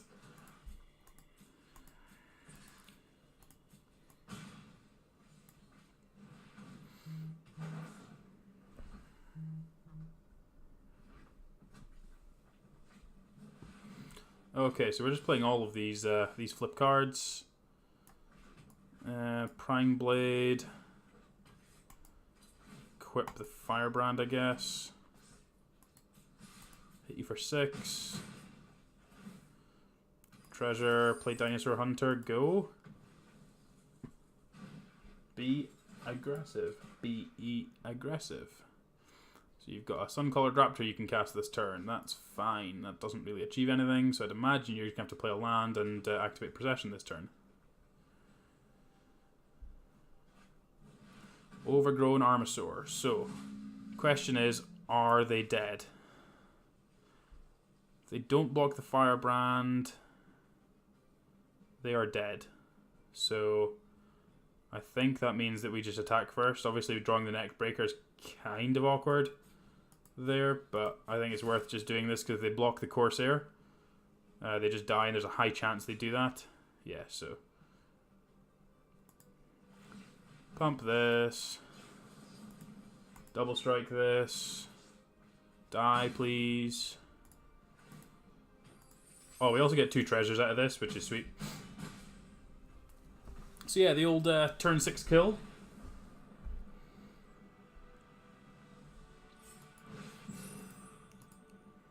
And that's what happens when you don't cast any kind of interactive spells before turn 5. Ooh, some kind of mythic. What do we got? Resplendent Angel. That's a good one. Right, that's kind of how we draw up this deck. This deck's just going to turn things sideways as aggressively and as quickly as possible, and we're going to smack them in the face.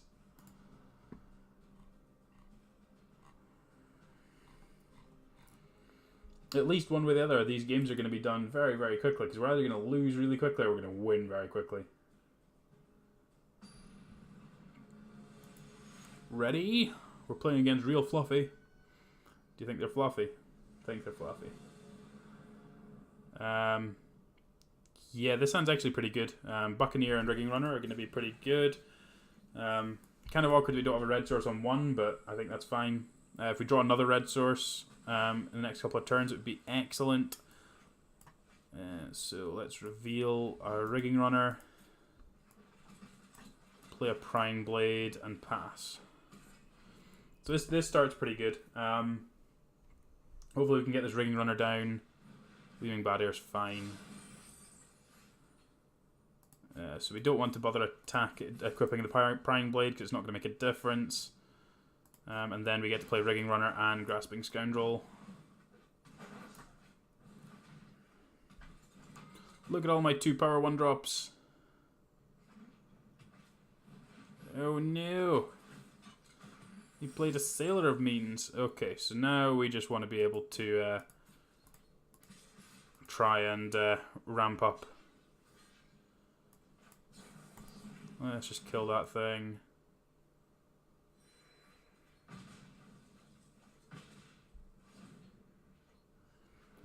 This matchup's about the worst thing. Anything that's playing Gleaming Bad Air is going to be about our worst matchup, but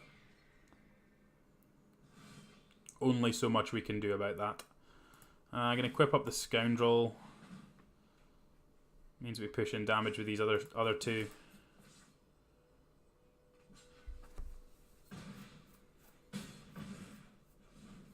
This is kind of how I see this white-blue deck going. Gleaming Bad Air is a great blocker on the ground for these kind of aggressive decks, and then Griffin just gets to go well over the top. Take our 2. Yikes.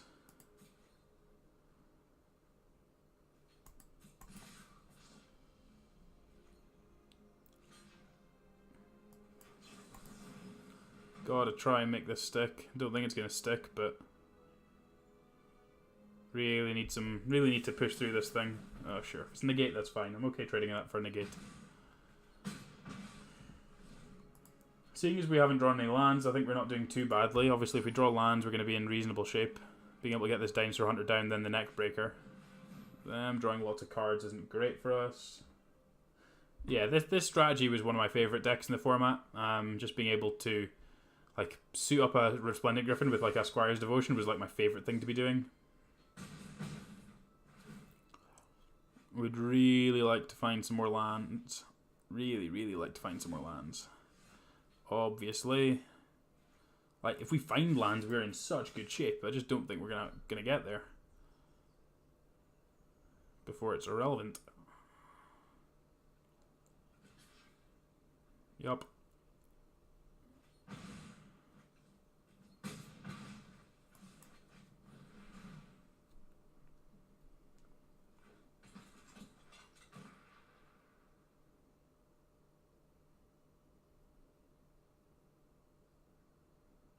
Stop trying to touch my Dinosaur Hunter. That's really rude. That's really rude, opponent. I'm trying to go wide so I can kill you and you're trying to stop me. It's just not the done thing. I think if we'd hit land 4 already, like rather than drawing like this Pyromancer, like even if we just had been like at 3 lands now and draw 4 next turn, like we'd have been in such good shape. Like all these things being like 4, 5, and 4 power attackers, like means they have to play a completely different game. And we're basically dead on board now, so 5, 6, 7, 8. So got a couple turns, so hopefully they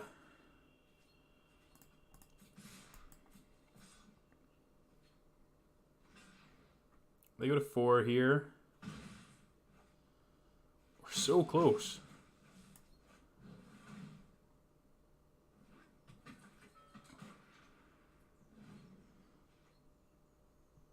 So they need an extra point of damage here. The Saboteur is not going to be able to push it in, I don't think. Might be on blocking duty. Okay, I go to 3. Yeah, you get another treasure.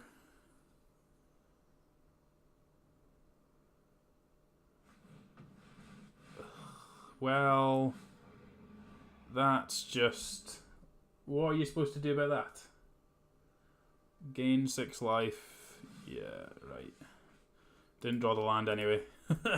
Didn't draw the land anyway. You know, sure. We can all enjoy that, you know. And that just came down to missing just a couple too many land drops. Yeah.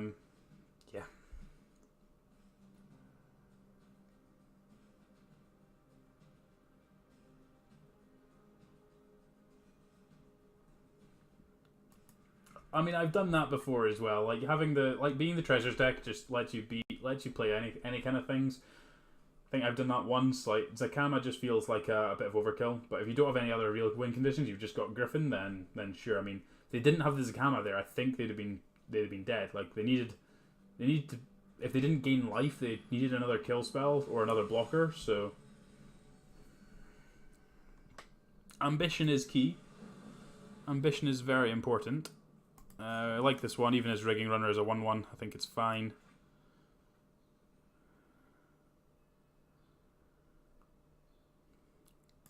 Do just want to get it down. We'd much rather this wasn't a 1-1, but just need to push damage.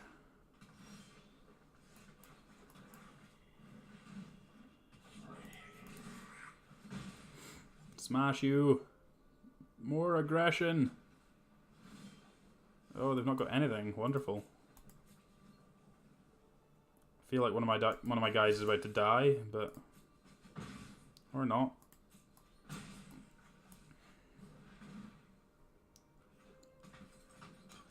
Well, you need something. Sure, that's about to die in a ball of flames. Or we're just going to do that. Whee!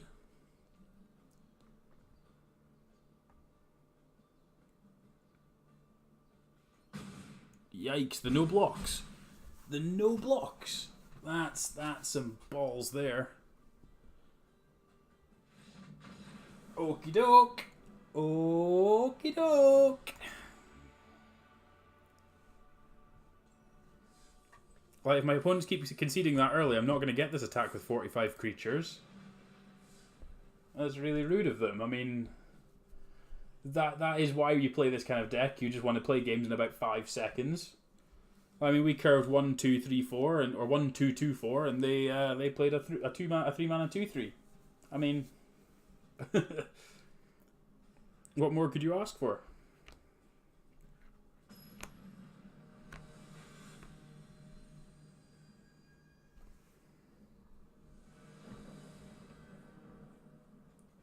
Buccaneer, Trailblazer. Yep, this one seems good.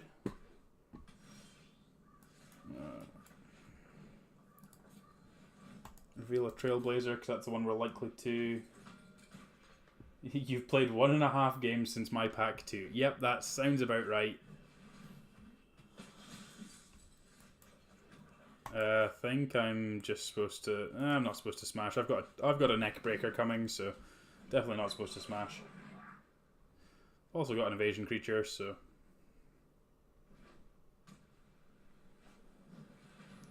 Tusk Legion Zealot's an annoying one, but...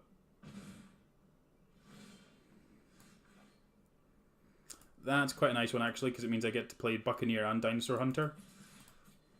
Should just be blocking here, but at least we're pushing in damage.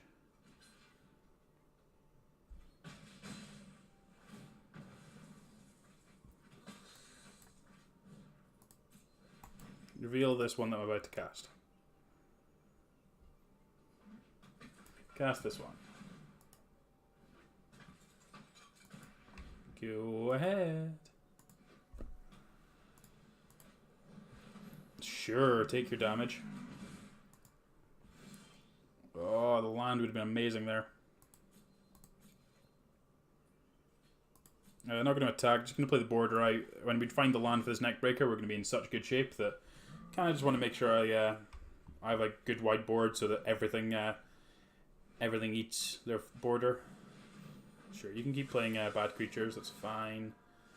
Sure, let's just play neck breaker and let's just jam.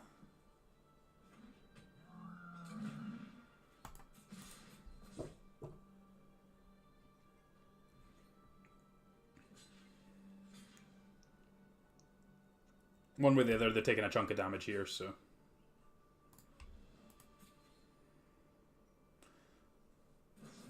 Moment to triumph that thing, sure. We've still taken a ridiculous chunk of damage, and we've got 2 removal spells in hand, so... We'll see what their attacks are. They might have a Squire's Devotion for this flyer, at which point we can Moment of Craving the Vampire Revenant. Okay, maybe they don't. Sure, that's aggressive.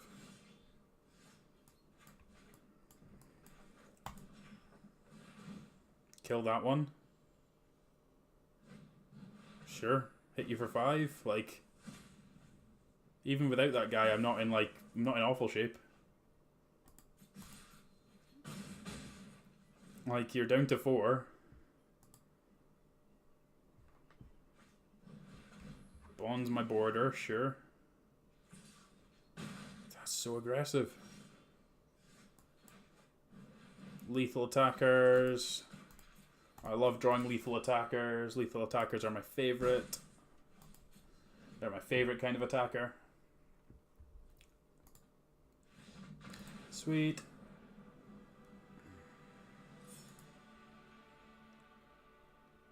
I mean, I think they should have been trading off that guy far earlier than that. Like, dealing me 3 damage there is just not going to be relevant. Like, if you get to the late game, they have a chance, but at the point there, like, they're not playing the game. Like, they need a lot of things to go right at that point. They need things like they need their Golden Demise, or they need Squire's Devotion to be able to get out of that mess. And I'm like, at that point, you're better off just trading off your creature and just saving damage. Like, if they'd traded that off for my 5/3. That turns ago, like, they save 8 points of damage. 8 points of damage is a lot. Like, that's the difference between them being alive and dead there. I think just in general, that doesn't necessarily need to be on your life total. It's just the game that you're trying to play. I mean, when I'm playing a deck where all of my creatures are then going to get better by doing that, you just want to make sure that I don't get an opportunity to do that. And he just gave me opportunities to have just deal damage. Like, my creatures are my damage. Like, I've not got like card advantage or anything like they're likely to have. So yeah, it's just a bit weird for me.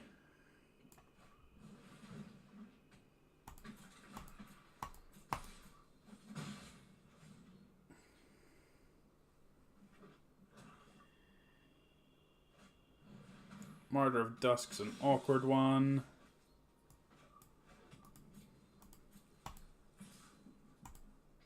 Attack with both. I'm going to block a Dinosaur Hunter regardless, so... Interesting.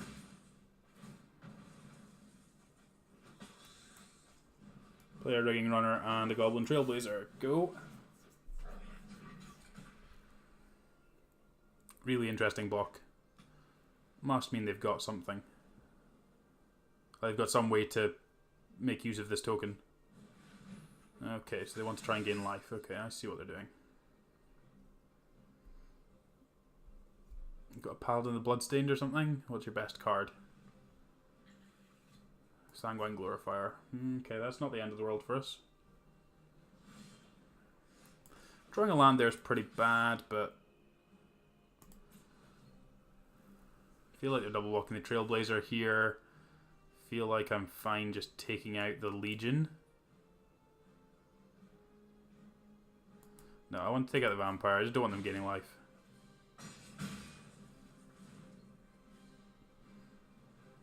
Really awkward that they're going to have 2 3/3s now, but there's not a whole lot I can do about that. Our draw's not been great. When you draw 5 lands, like if I'm casting this on time, that's really not where I want to be at. I'd much rather be low to the curve and trying to be aggressive, but that's not the draw we've had that's allowed us to do that, so I'd much rather be going 1-drop, 1-drop, 1-drop than actually getting to that. Yeah, let's just move on.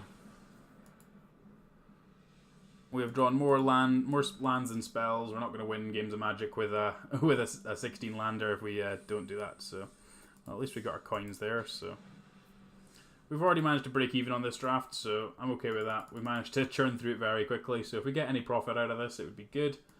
But quite happy just to kind of go 3-3 with this. It's not an amazing one. It's not a great execution of the deck either. Of the archetype of just like really low low to the ground 1-drops, but I like this hand. Firebrand. Yeah, 1, 2, 3, and then Prying Blade to be able to push over the top a little bit, make our shitters a little bit less shit. Sun Sentinel, sure.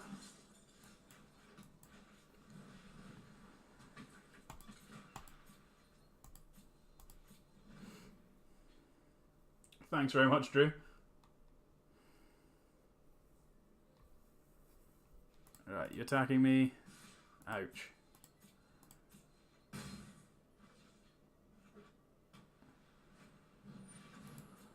Okay, you're going to take some damage. That's fine.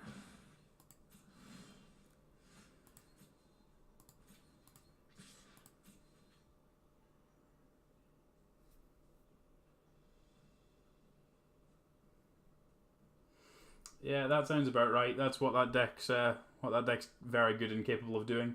No, it doesn't end well for you, I'm afraid. Really doesn't. Okay, that's fine. Play out the Corsair as a 3/3, and then hopefully we can find a black source to make these Moment of Cravings be live. Otherwise, this Blade's gonna have to do some work. Dusk Legion Zealot.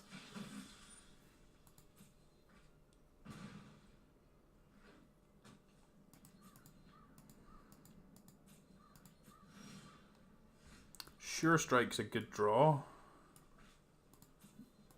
Let's see if we can hit with this Corsair.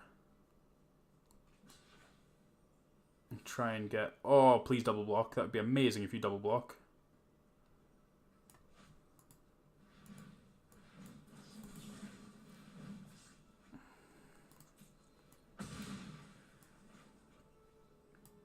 Why didn't he double block?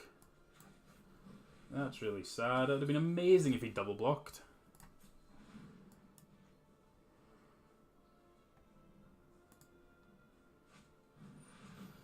Conquistador of Doom. Okay, that's okay, because then we can shoot the Dusk Legion Zealot, and the Corsair can just keep plowing in. We don't have to do this turn, so we can draw. Finding that is excellent, so let's make sure we're tapping the mana right, suit up the Corsair, kill the Conquistador.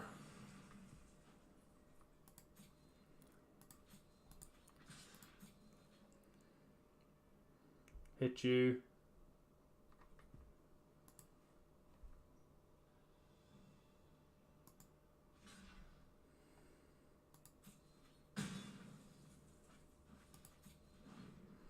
Okay, that was a weird block, but we'll take it.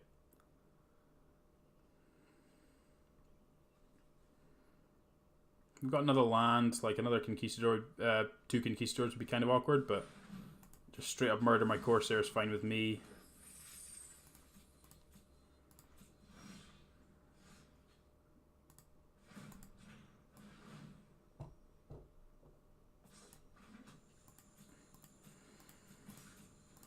So we've got plenty of mana now, so really just need to be drawing spells.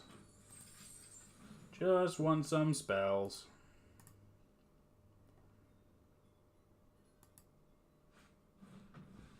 Queen's Agent is an awkward one. Don't be a 4/4. Good, you're not a 4/4.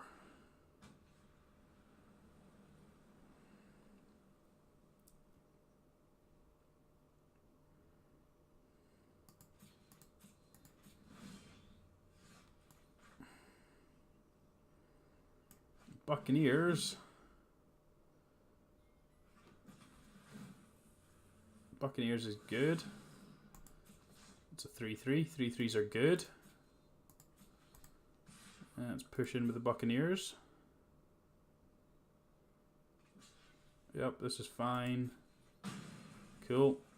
We'll take that. Like, just need to get that thing out of the way. Like, it's going to be a pain regardless, so... And getting rid of a dud spell on top of our deck is pretty reasonable as well. Do you have any more? No, you don't.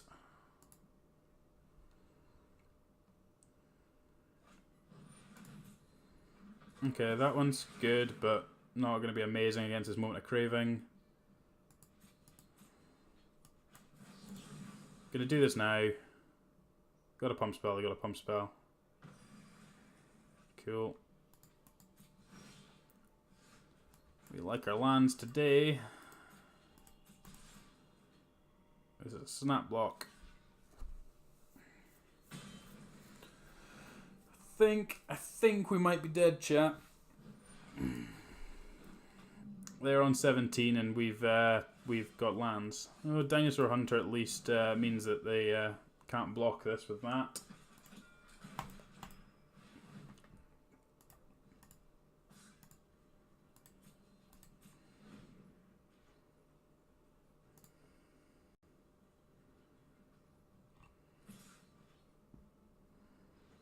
I cannot block, so I shall not block.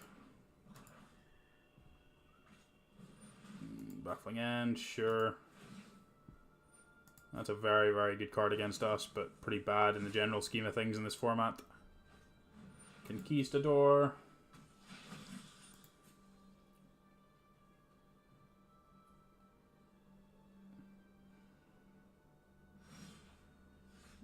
Sure, let's just move on. Like, we just kind of flooded out there. We just drew too many lands. We're playing 16 lands. You kind of don't want to be drawing that. Realistically, we didn't really want to be playing the 5-drops and wanted to be slightly lower to the ground still. Even lower than we were. And then potentially be playing 15 lands. Repeating Barrage. Sure, let's go for one more draft. And that will probably do us tonight. Okay, so Commander's Awakening's a little bit awkward in Limited. I tend to like it, but it's not an optional thing, so you can deck yourself quite quickly. Reaver Ambush is just excellent removal. There's not a whole lot else that are first pickable, so Reaver Ambush is just a solid pick. We're going to go Deck Breaker. I'm more than happy to try and do the same thing as we just did again.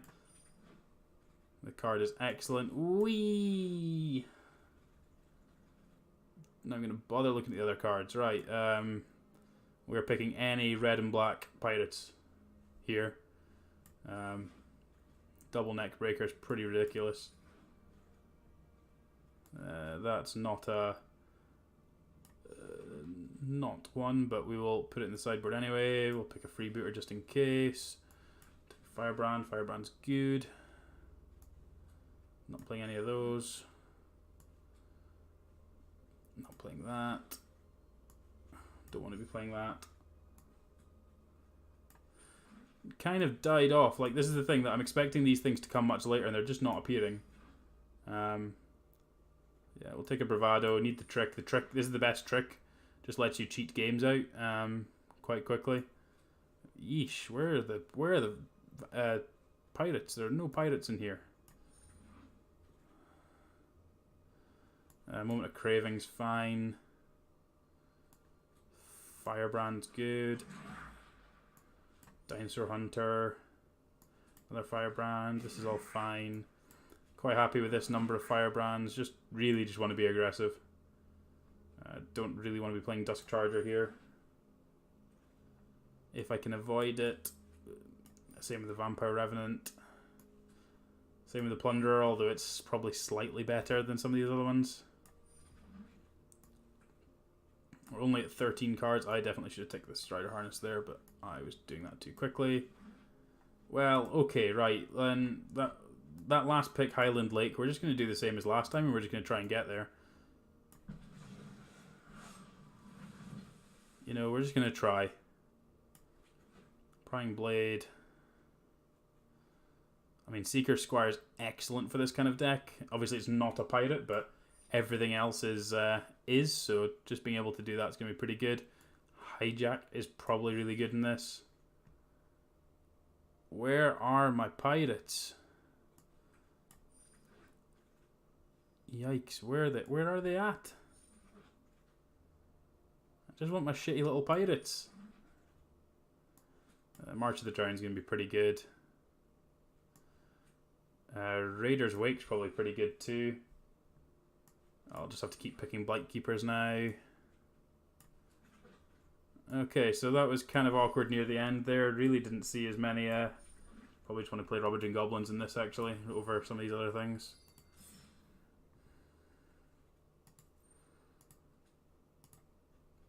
So this is definitely...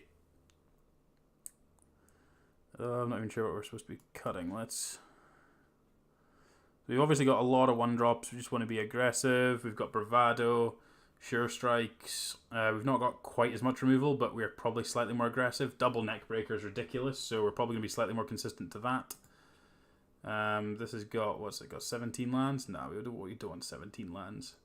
That's far too many.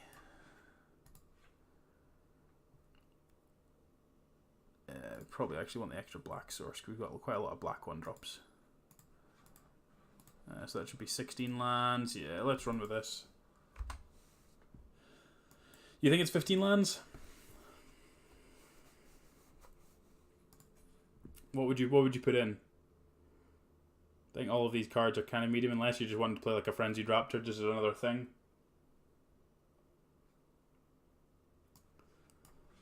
Screw it. We've got a couple of mana sinks, so like let's just rock and roll at 15. What's the worst that could happen? What is the worst that could happen?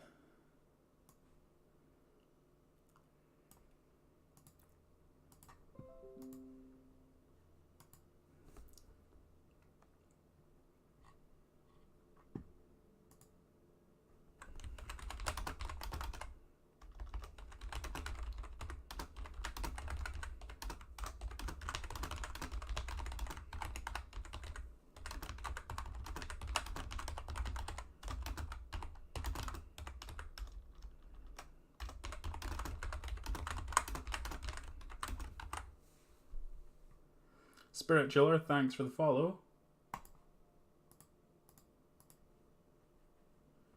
Did that actually do a notification? Wasn't paying attention. Let's see what it was doing. Right, let's... Not sure what the... Oh, that's an interesting new notification, isn't it? Look at that. That's quite nice. Look at that. What's this one do?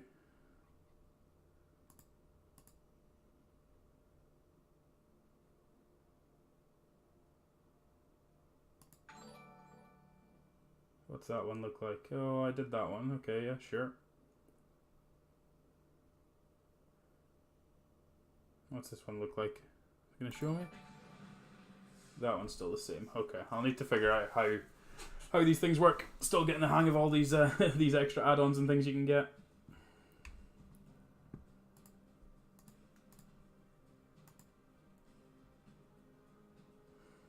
Lots of new toys. New toys are great.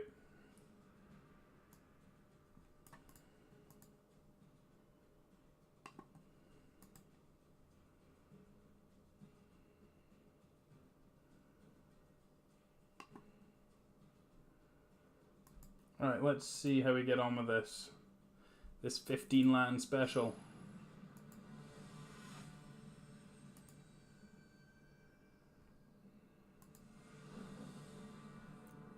This hand's perfect. I don't know why we were ever in doubt with this deck. This hand is perfect.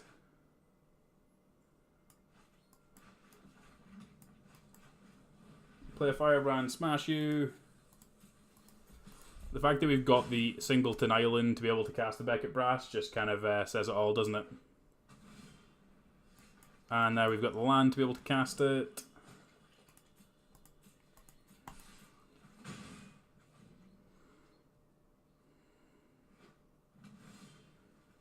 Raider's Wake is excellent too. Okay, this is like the most awkward card in our deck, but it is still a 4-power creature, so. Hammer Skull. And let's just attack with a Raptor. They'll probably take the trade here, and then we get to play Raider's Wake. If they don't take the trade, then I'm more than happy with that. Cool, that's fine. Let's play Raider's Wake.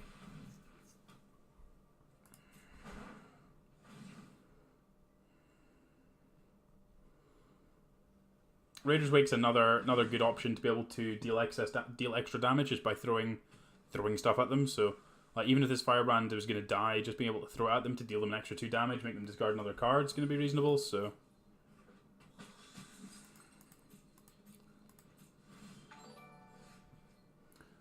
Florin Mazilu, thank you very much for subscribing with your Twitch Prime. It's greatly appreciated. Thank you very much. You are the first Florin, so I greatly appreciate that. It's definitely the hype train, that one. And you can use my my wonderful wonderful little emote that I made myself, which is absolutely awful. Unit 9 is well and truly representing in Twitch chat tonight, so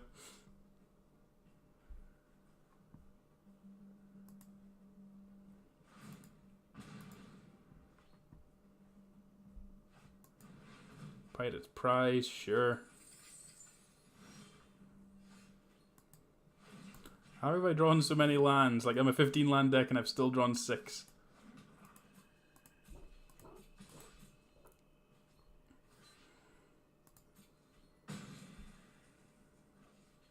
I know, who would have thought? The one who I still think would probably enjoy watching this is Darren. I think Darren would enjoy this.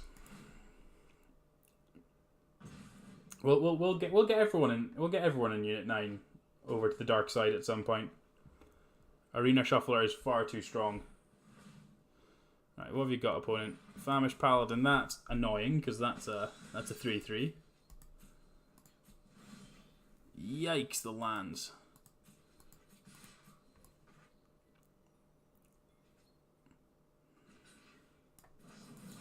Kill your thing, please. Don't kill my thing, please. Ugh, that's disgusting. Well, at least they lose their last card too, so.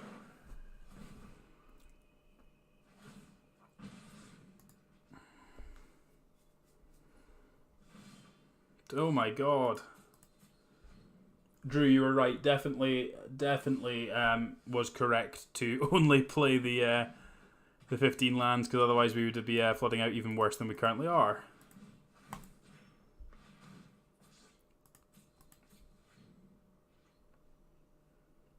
Yeah, I'll start holding them now. Don't think it's going to make too much of a difference. We're just going to get to throw everything at them anyway. What we got? Bishop of Binding. Sure.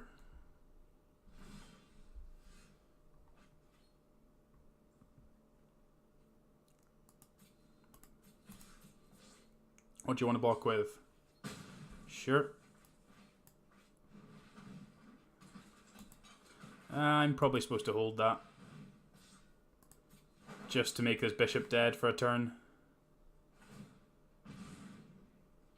Yeah, I'm definitely supposed to hold that. No, I take 3. We'd lose this. Yeah, I just didn't need to play that out. Just didn't need to play it out.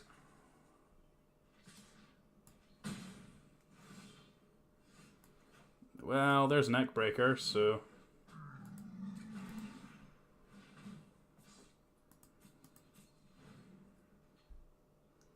We'd love to draw another one of our Fanatical Firebrands. Yep, that is exactly what I was just saying there. Firebrands would be excellent here, just to be able to kill this bishop. Rig Hauler, sure, that doesn't really achieve anything. We've got so much mana going on, it doesn't really matter.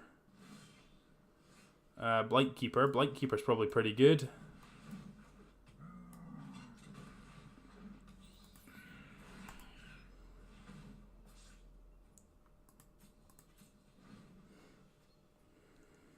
Need to play out their card from their hand, otherwise they're dead to the Blightkeeper activation.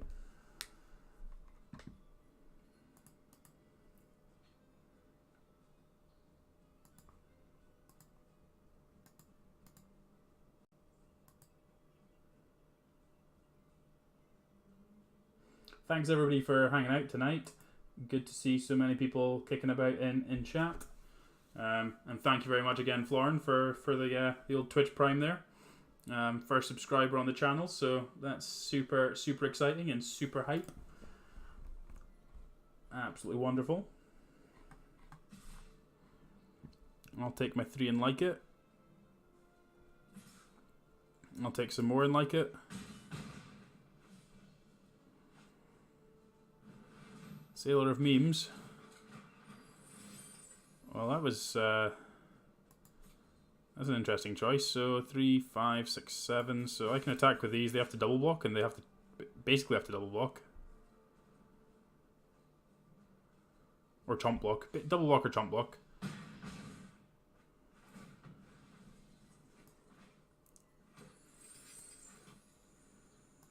So now this neck breaker doesn't really need to achieve anything.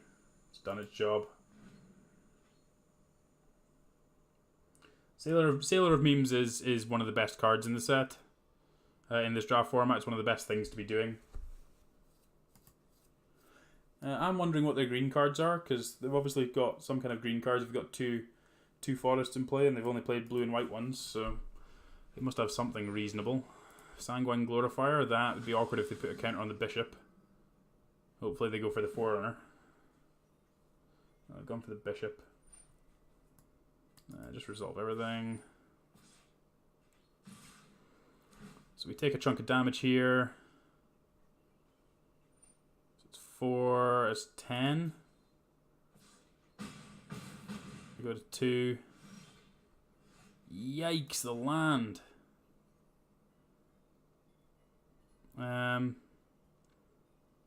Right, so am I dead on board? I'm not dead on board, so that's a whole lot of lands in our 15 land deck, I'll tell you that much. What's that? 8, 9, 10. So we've drawn 10 lands out of 20 cards in our 15 land deck.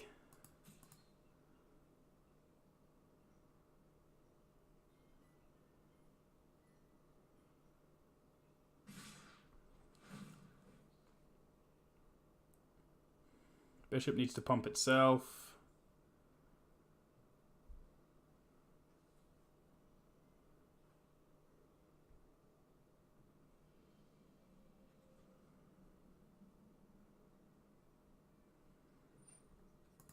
Yep. So we get to block Sanguine Glorifier and the bishop. Crack this Blightkeeper. I should have definitely moved the Prying Blade across if I'd actually thought about last turn more. Because then the Neckbreaker would have traded with the bishop. Which then means that I get a lethal attacker back in. Ooh, clutch. Absolutely clutch. There we go. Oh, we got there.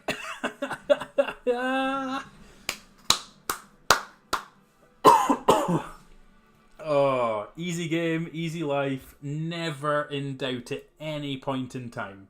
Never in doubt. Oh, my word. Right, onwards. Let's see how we get on with some more. Oh, exactly. Never didn't have it.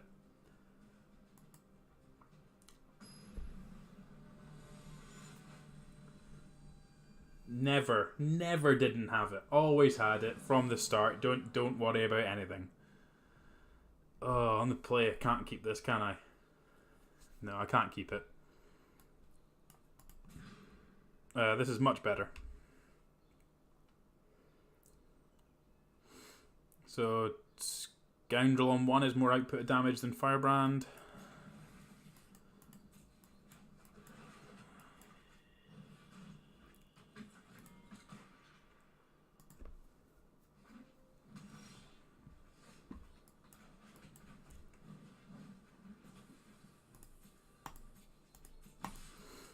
Hit you for 3. Lands would be amazing from here, just being able to play Raptor and Reaver Ambush. Gilt Grove Stalker, that's okay. I think I'm fine just doing this.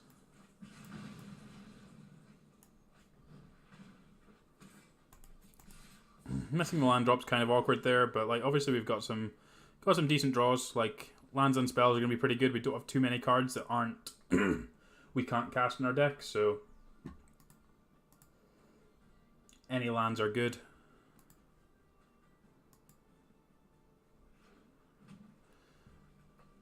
3 mana, what you got? Please just be some kind of X2, that would be amazing.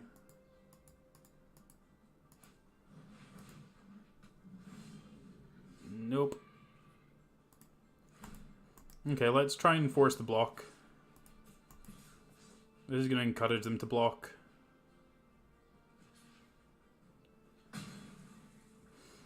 So yeah, lands are excellent here.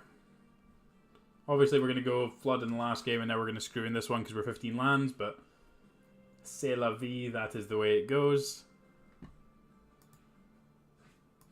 Dusk Charger, sure thing.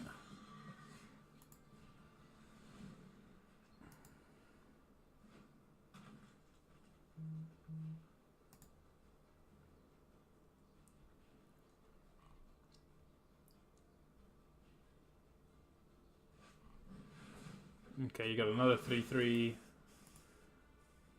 Pretty good from there. We've got 7 permanents, so they're not quite at ascending. Just play the Death Spitter out. See if we can't get a trade with this hexproof thing.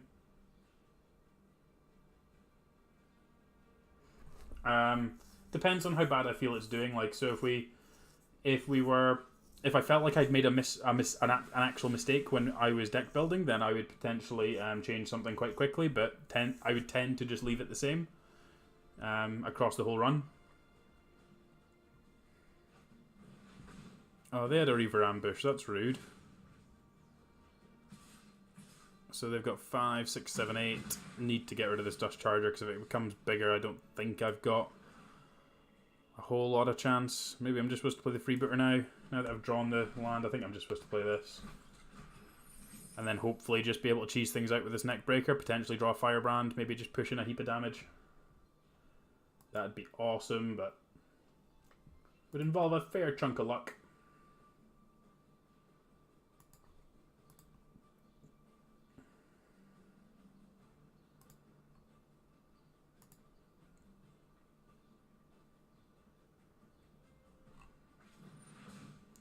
Gulta? Well, that's rude, isn't it? It was so rude that the Gulta didn't even appear.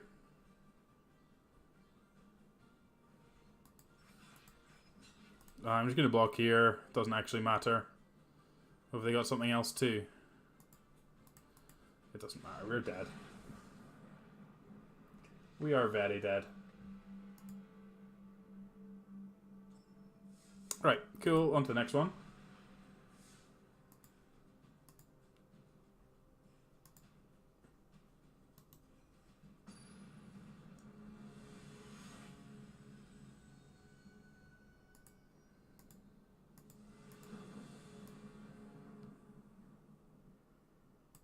On the play, this one we can't keep. We don't have the right colours of mana. This one's fine with the Scoundrel on the Swamp.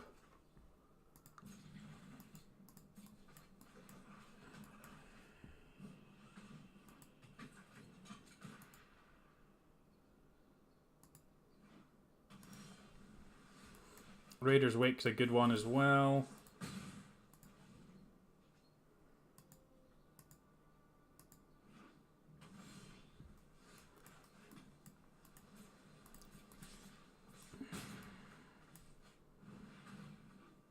Harrow the Hero. It'd be awesome to get the Raider's Wake down, or awesome to draw a mountain and play the Neckbreaker. Either or would be magnificent. Prying Blade is not amazing, but at least means we have something to do with our mana.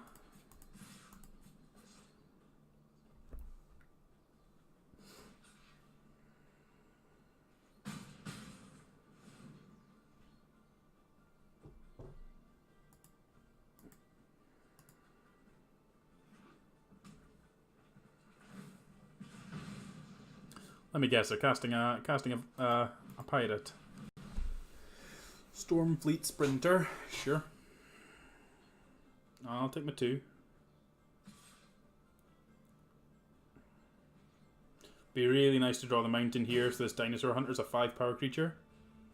That'd be awesome. Obviously the entirely uncastable card in my deck.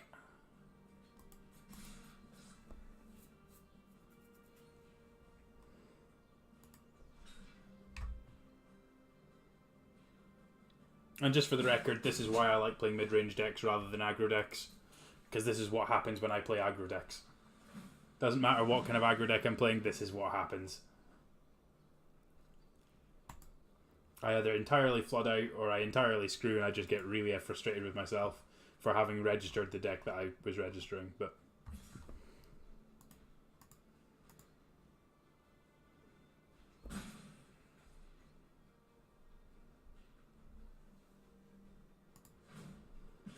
okay, more pirates.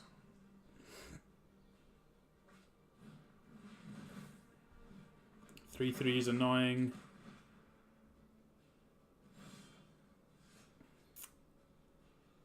Just not making progress at all, are we?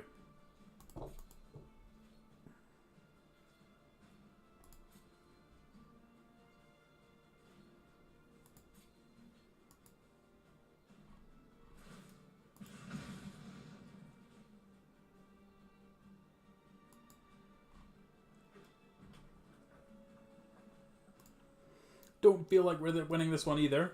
Don't feel like we're... Okay, just more hexproof flyer, unblockable things. Good. Very, very good. Hit me, baby.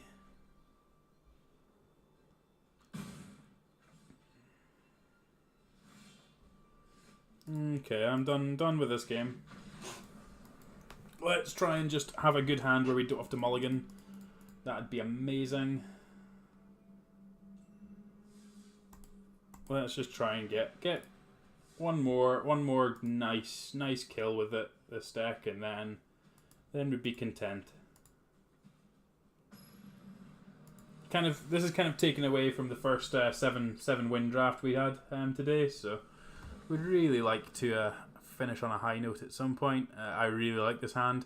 Scoundrel and Blightkeeper are really good cards. Sure Strike's good interaction, and then we've got Beckett Brass and Raider's Wake if we do actually draw lands, so we've got a nice low curve anyway. Okay, another land there. Land 3 is good. Little bird. Moment of Craving could either kill something or it's just gonna face down a Sailor of Means. Strider Harness, sure, I just gotta keep smashing.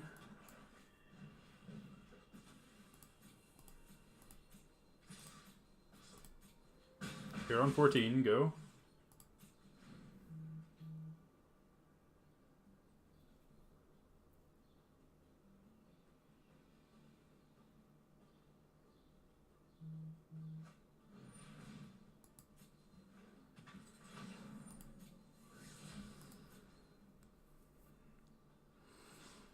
This is going to be an awkward 2-5. Hopefully they block the Scoundrel and we get to Sure Strike.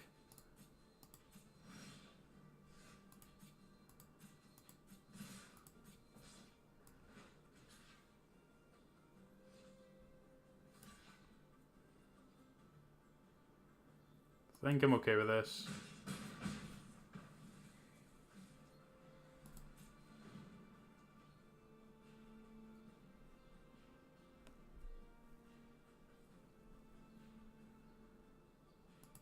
They definitely had the option to play around Sure Strike there, and they did pretty well, so I'll take my 2 and like it.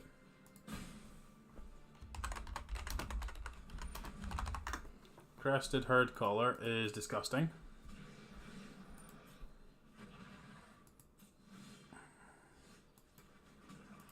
Swamp is a good draw though, so we get to hit with the Blightkeeper for 1, and then we get to Raider's Wake and start chipping away at their hand and their life. Moment of Craving is going to gain us some life at one point in time, which will be good. Sure Strike on this makes it 6 damage next turn, so that would be quite good. They go to 8.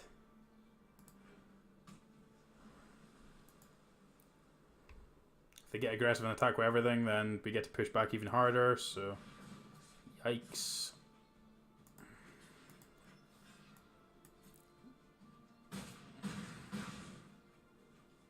Definitely due a chomp block there. Oh, well, that would have been amazing. Am I dead? I think I'm just dead here, right? Can I chomp here and, like, freebooter and block? Not sure I can.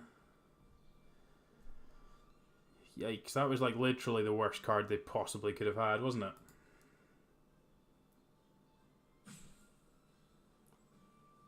He was dead if I didn't block. Yeah, you're right, he was. That was my mistake. Yep, you're right.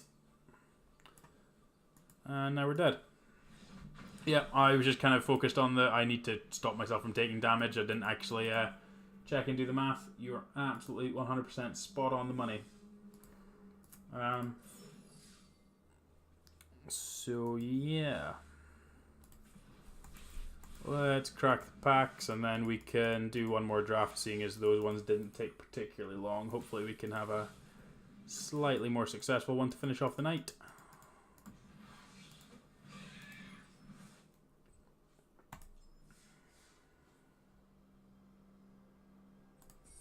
Yeah, that's always my problem. I always just tend to talk through stuff in a different way. It's those kind of things I usually see when you're not the one in the hot seat, but... right, this pack is super uninspiring. There's very little of any kind of any good cards. I think Harpy's the best card here. They're all kind of medium. Golden Guardian, yeah, sure. I don't know what the bot took, but I'll take the Golden Guardian. Deadeye Brawler, yeah, sure. That works for me too. Waterknot works for me as well. Really good ascend enabler. I think I'm on. I think I like picking a Squire's Devotion here, just in case we end up being able to play white. Squire's Devotion is just such a much better payoff card than any of these, having access to any of these other cards. Dusk Charger is pretty good too. I think I like the Amulet over the Soul. Secrets is good. Dusk Charger. Just pick a land. Land in case we open Vraska, because you always have to open Vraska. I think I'll pick out Raptor Companion. It's certainly better than the Strider Harness. And we'll see where we get to. Snubhorn's actually relevant. So Seafloor Oracle is a very good card as a Merfolk payoff card. It's pretty good in a deck with only a couple of Merfolk. Just being able to do that. But we do have Luminous Bonds, so we're just going to pick the Luminous Bonds. It's just the strongest individual card in the pack. Alright, cheers, Stuart. We'll catch you tomorrow. Have a good evening. Another Golden Guardian? Like, you pick the second Golden Guardian too, right? Like, especially when you get past them. Like, you just take them, right? Yeah, let's just take the second Golden Guardian, you know, whatever. Whatever these bots are smoking tonight, I'm loving it. Sky Marcher Aspirant's pretty good. I think we're going to be base blue-white. And the Griffin's excellent for that. I think we're just going to touch on black for the Brawlers. The Brawler and maybe the Harpy. Sailor of Means is perfect. Corsair is excellent. Good thing to suit up with Squire's Devotion too. Pick the Woodland Stream just in case. Not massively in love with anything in that pack. Just take the Pterodon, I guess. Sworn Guardian can go in the board just in case we need to play it. Yeah, this is much more my speed and much more what I'd rather be playing, but when you get past the stuff like we did in like the couple of last drafts, then it's like, well, you kind of need to just go with it, but okay, this is looking pretty good. This pack is massively uninspiring for our colours. I'm going to pick a Kinkisazor just in case we can pick up more, but I'll only play it if we pick up at least one more. Pious Interdiction is excellent removal, and we don't have too much removal. Glorifier Dusk is okay. We've got very similar kind of big chunky 5 drops, so I think I'm just going to go with the Interdiction. Removal is great, so always prioritizing removal. Shining Aerosaurs, just think it's the best card in the pack anyway. Fire Cannon Blast probably close, but thing's massive. Another interdiction. Sure, I'll keep playing my removal spells. I'm just gonna pick the land for the gems. Like, we're not gonna play any of these cards regardless. So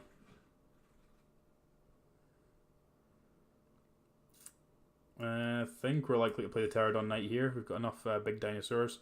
Another Conquistador means we're likely going to play that. Plunderers or Pirates. I really like Pirates. Pirates is such a good enabler.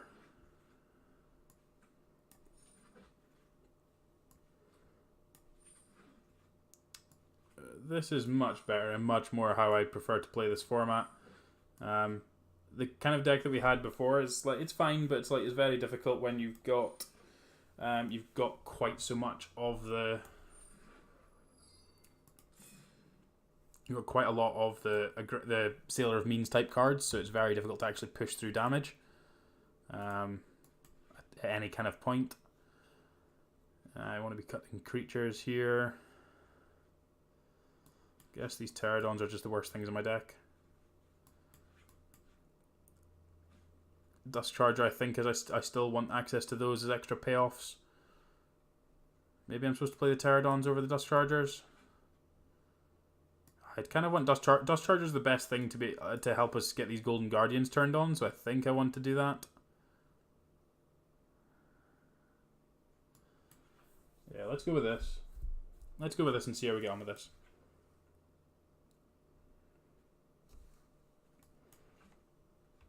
And I want an extra island so I can actually cast these spells reliably.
Right, let's play some games.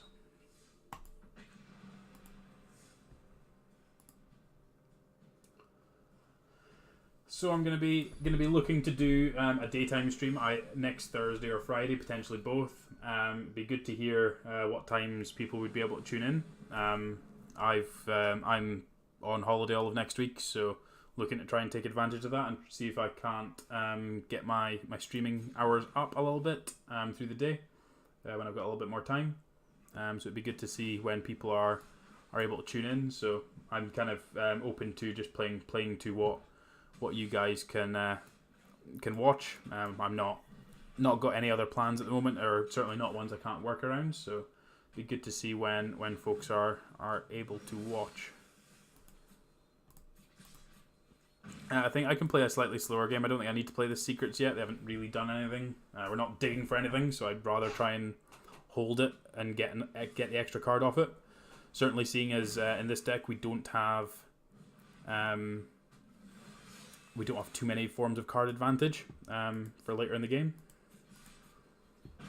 So we'd rather try and hold stuff. So this puts us up to 6 permanent, 7, 8, 9. We can't ascend with this yet.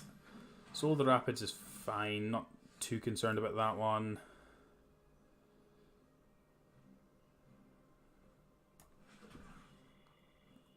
I think am I supposed to suit up this Corsair? No, I don't think I am. Just keep jamming with this thing on the ground. So we're at 5, 6, 7. Don't really want to cast any of these. That's the problem. Can potentially suit up this brawler with the Squire's Devotion next turn and jam in. Yeah, that's probably a reasonable line there for next turn. Take our 3. You've got a 1/3 flyer. 1/3 flyer is okay.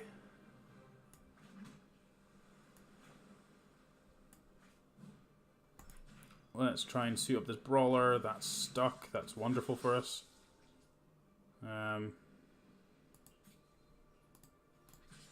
I think I'm okay with trading off stuff to be able to try and hit with this.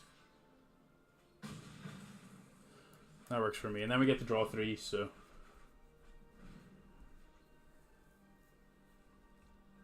These Brawler Griffin decks are like my favourite decks in this format. Just, you get so much card advantage or card quality out of these cards once you ascend that it just puts you in such good shape.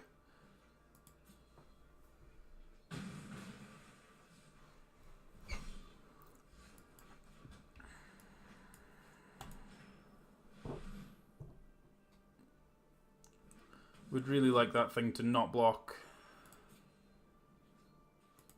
So let's try and hit you. Don't Divine Verdict me, bro. That's really rude. At least we've got a Griffin.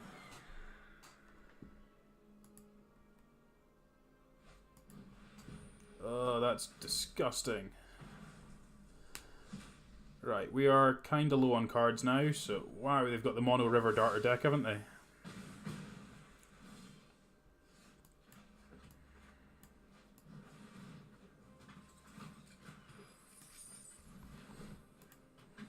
Well, we haven't drawn too many spells, but I think we're looking okay. We just need to find a way to deal with this Soul of the Rapids.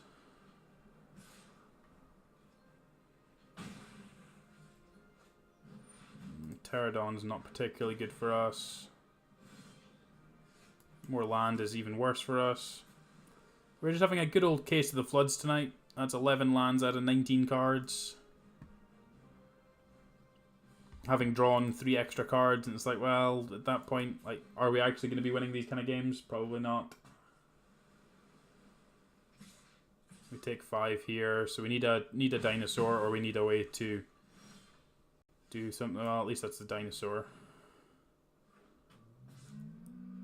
Play another land out.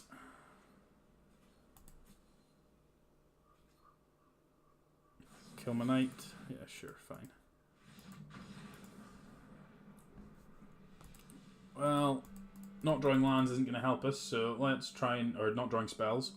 Let's try and have a run at some spells this time. That would be amazing.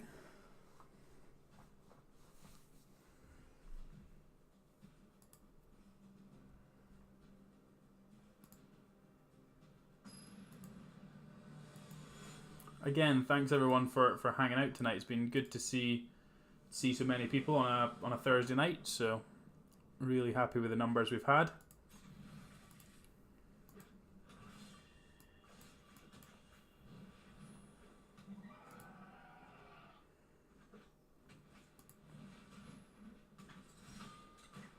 Wanted scoundrels, sure. That'd be excellent to kill, so we can try and ascend a little bit quicker, but certainly not got anything at the moment, so we'll need to find something if we're gonna make the most of that one. And we're still missing lands, so gonna take 7 this turn. That's not great for us either. Yikes. Please don't have anything else. Ugh.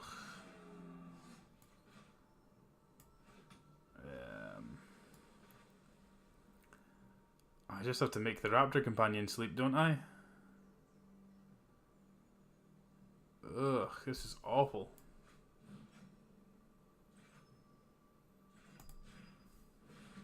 This is so bad for us. And take 6 here, and then we're going to have to trade with the Griffin. So up to 6 permanents, that'll be 7, 8. If we find an island, 9. Really not in good shape. Sure, that one doesn't do a whole lot.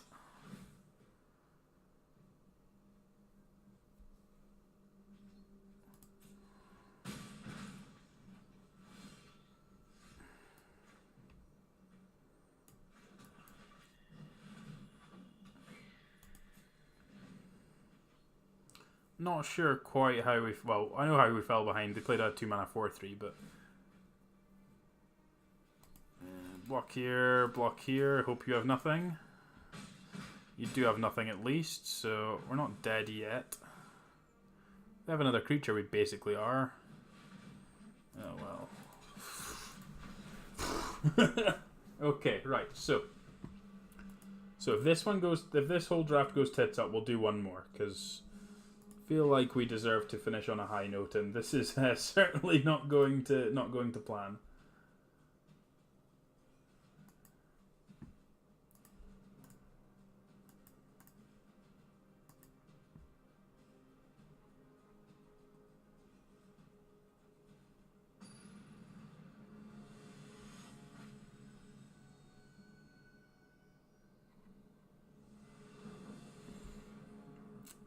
Yeah, this one's better. We've got a Golden Guardian too, so can only be so bad. Dinosaurs. Trapjaw Tyrant. That's not particularly good for us, but it's a long way off yet.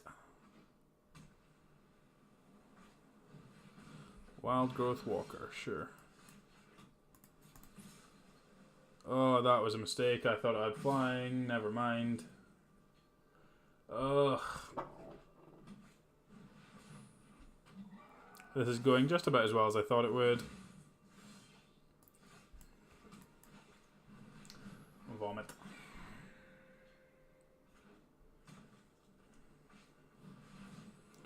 Oh my word. Oh, just work. Yikes. Death Toucher, please. This is not fun.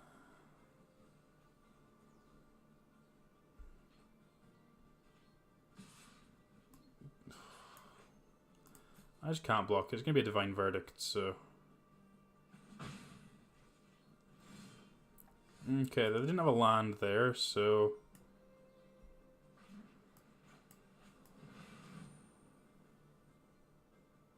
Golden Guardians maybe an out here. So 1, 2, 3, 4, 5, 6, 7, 8. We'd have been 9 with if I'd not made a punt. So yeah, we'll see how we get on. The fact they attacked meant they had something, so there's literally no point in attacking there either, because otherwise we would have been as well blocking. So.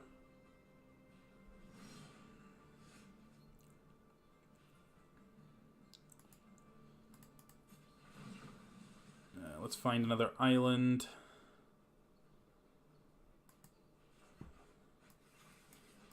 Play the Mausoleum Harpy and pass.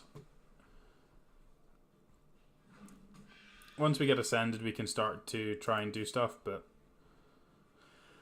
when I get ascended, then the Golden Guardian can fight the Brawler and we can start pumping out tokens. They get to play Trapjaw Tyrant this turn. Just need to try and make sure that we don't deal damage to this thing.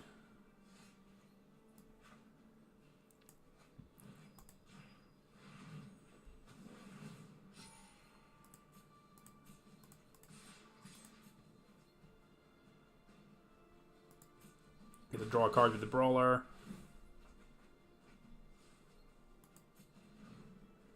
Not got anything to cast with this, so we can hold on a little bit. See what they do. Potentially block. Or we can just play Dust Charger next turn and try and do that instead. Pounce. Pounce is really rude. I wonder if does this work? We'll see if this works. If these will both die, that means my Harpy becomes a 5/5 and they'll trade. Which would be ace. That works. Better than stuff getting exiled and stuff, so.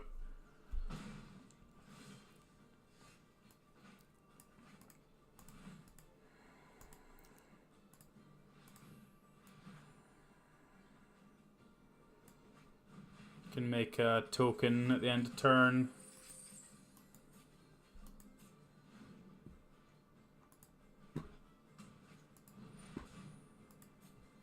Sure, you explore with this. This is gross. Really is gross.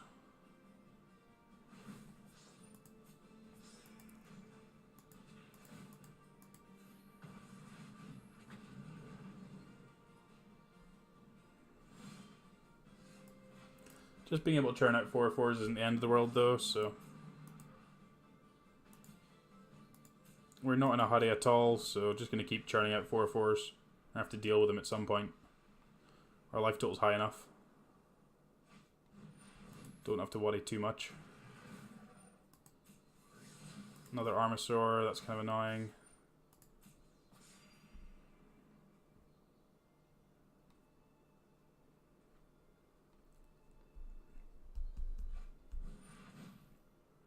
Hunt the Weak, that's really annoying. I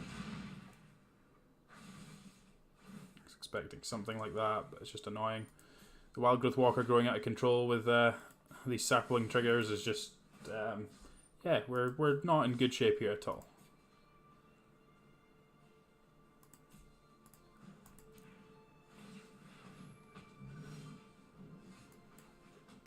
So we've got 4 mana, we could Water Knot something if we wanted to.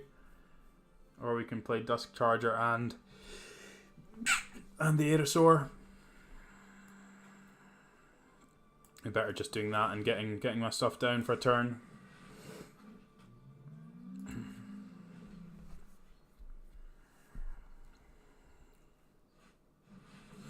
Our board's reasonably big anyway, so it's not like it's a massive issue. Like, this thing's just going to get out of control, so we just need to make sure that we've got enough power to be able to kill it when they do end up trying to attack with it.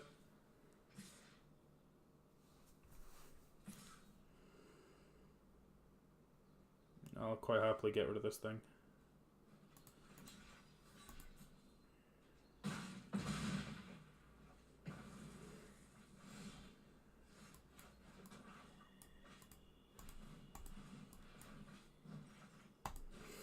Just you go and sit down, don't annoy me anymore, and then I'm just going to try and deal with these Armasaurs. Is what we're going to try and do. Strider Harness is fine.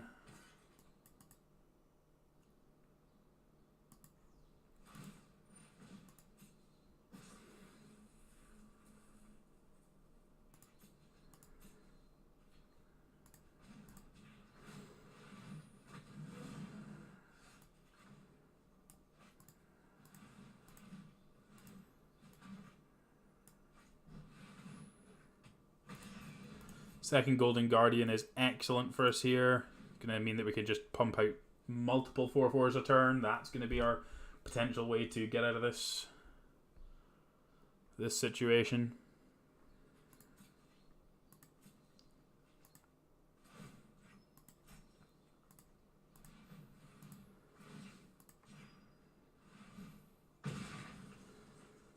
Golden Guardian dies, flips, and then we make a token.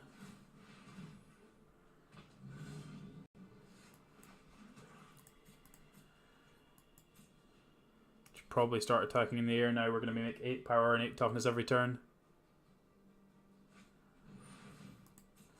Sure, that doesn't really achieve anything. Found a land, sure.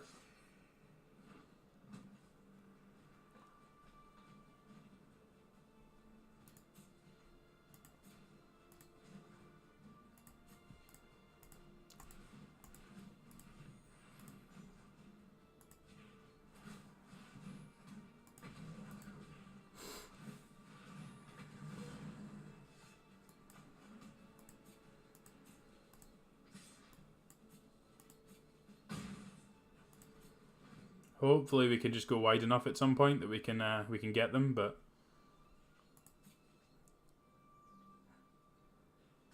we're not on high enough life total to not deal with these things, so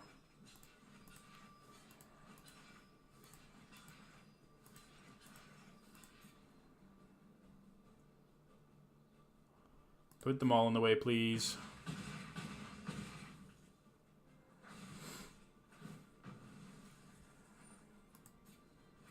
You get an Explorer, but you're just going to be... you're going to have to draw lands at some point. You've got less cards in your library than me, so You're going to need something to break this deadlock.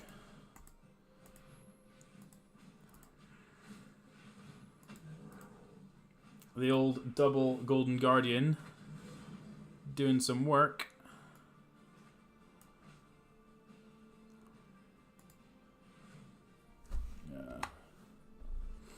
What have we got? We've got quite a lot of power in play, haven't we?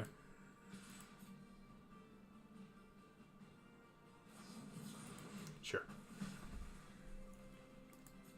So they had the Divine Verdict to try and blow us out with the Armasaur last turn, but I played around it by just blocking everything in front of it, so... Blossom Dryad, sure. More lands is fine. You gain a lot of life, but that's fine.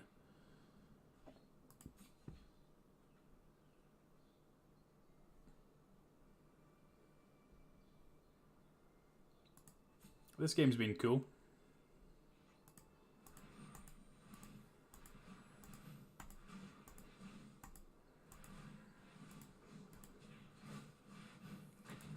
Showcasing the power of Golden Guardian here, and why the bots shouldn't have been passing them.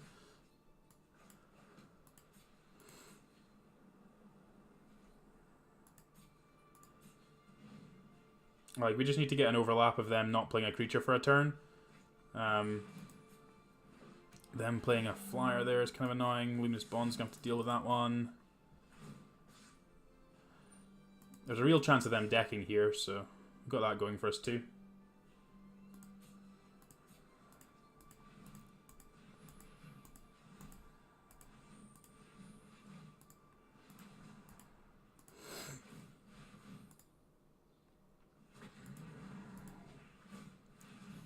Make all the things.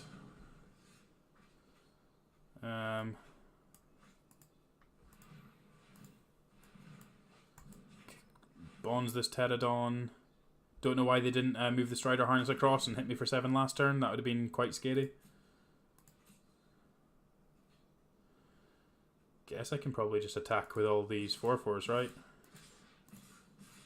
Maybe not yet.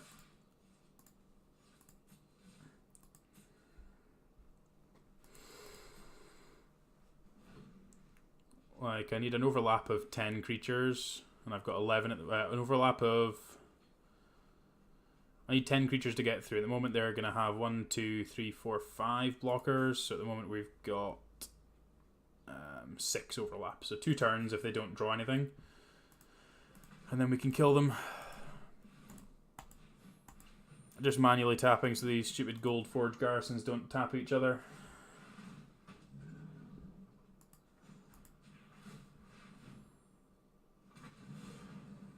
Obviously.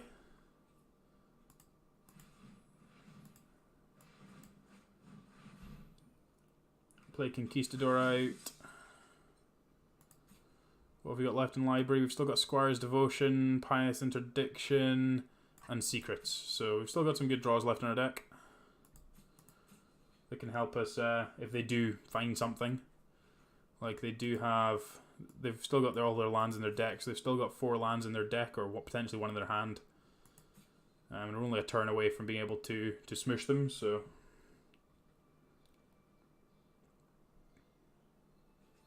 Just need to be cautious because we need to kill them, otherwise this Armasaur is going to be able to explore and make other things, so... Knight of the Stampede, sure, that means we have to wait another turn. There's another land for them. 8 cards left in library.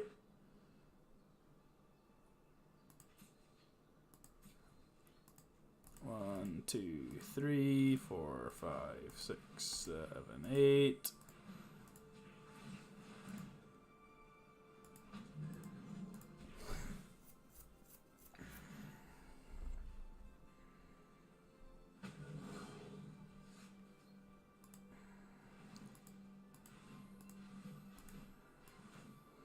Play out the Pirates because we can still activate both these garrisons, and it just puts another 3/4 into play.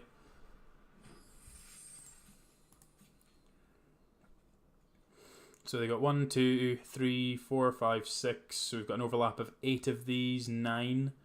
So we're not a million miles off being able to flunge and kill them. Really just want to make sure that we get there, just in case they do have a trick of some sort, which means they don't have to block with everything.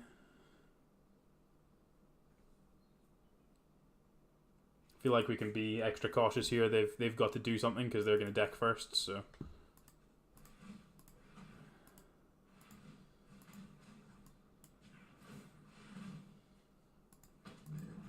I don't want to miss out on a turn of activating this thing, just in case. I think we're going to need every single point of power here. Right, that's probably good enough. Please stop that one from blocking. So we've got 1, 2, 3, 4, 5 blockers. We've got lots of attackers. Just attack with everything. They can do the math. I'll be impressed if they have a Settle the Wreckage here, but I'm not going to play around that at this point.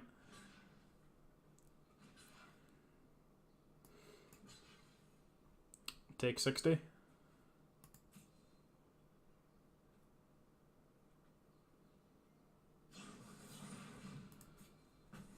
Take 56.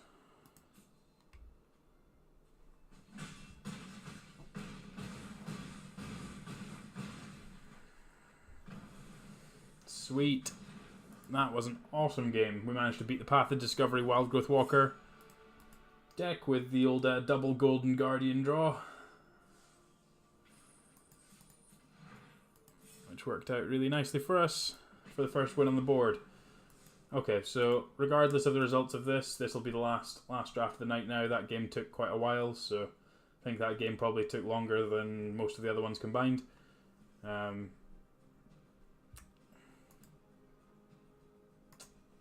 So, yeah.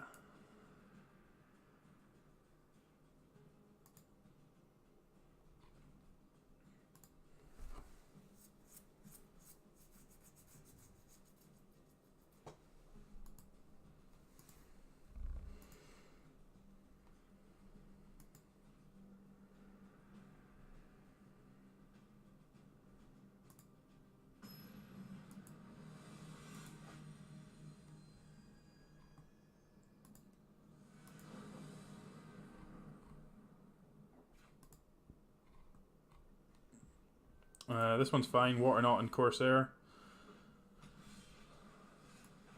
And that's enough mana to cast the Golden Guardian too.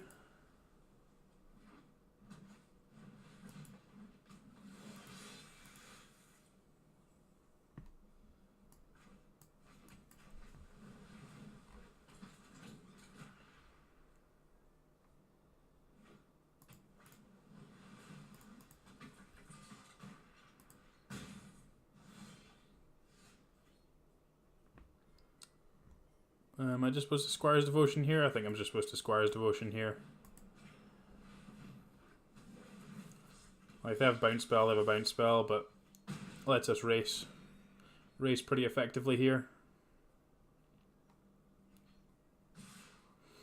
And then just get to play Golden Guardian next turn to block this Stalker. They didn't have anything there anyway. Alright, they really had nothing, didn't they?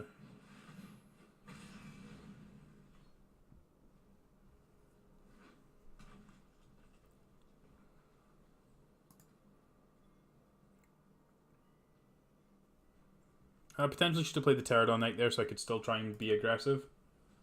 I don't think it's going to end up making too much of a difference, but...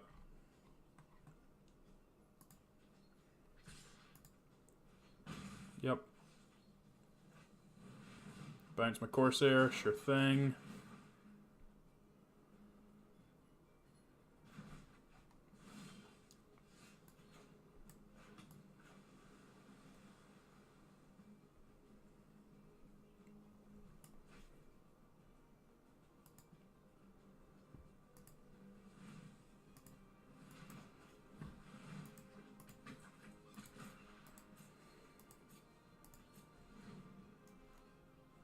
Really want this Golden Guardian to die so I can start making real creatures, but...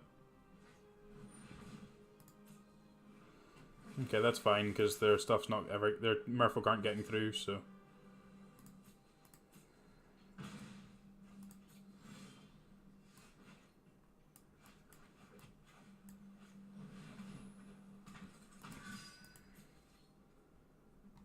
This Corsair may as well keep attacking.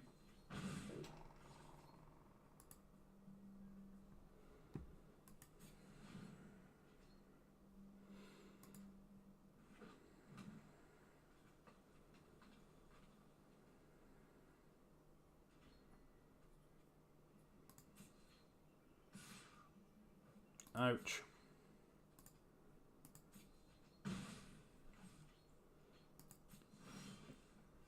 Deadeye Brawler's a good one.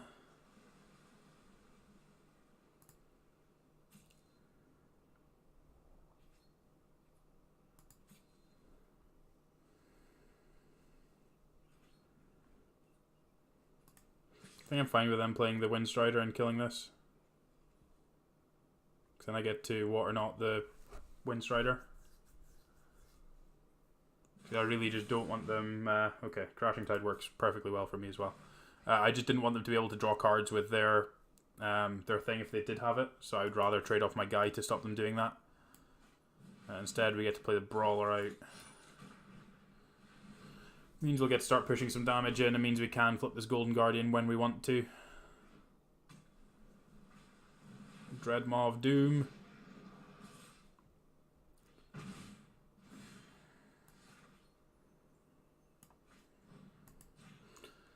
Tap your big scary dinosaur. He's a little baby dinosaur now. Whack you.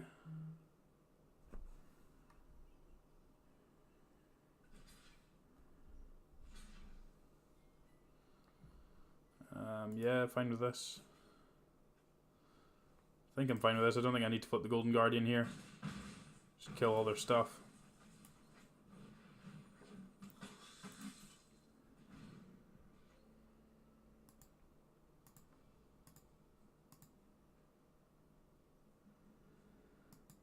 Just waiting for a Dust Charger. Dust Charger would be excellent. Then it means we can flip this Golden Guardian without needing to lose anything. Dreadmaw number 2.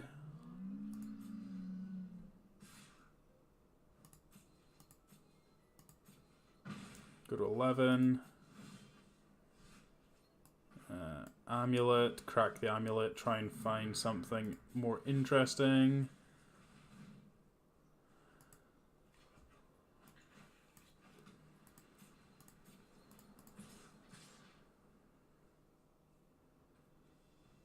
They've got the Dreadmaw. So we can block with the Golden Guardian on the Dreadmaw and then like fight our Pterodon Knight having blocked something else if they attack with both of these. So which then flips this and then we can make a token at end of turn.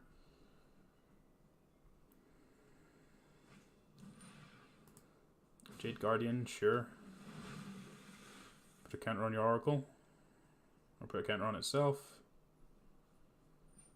On the Oracle, sure.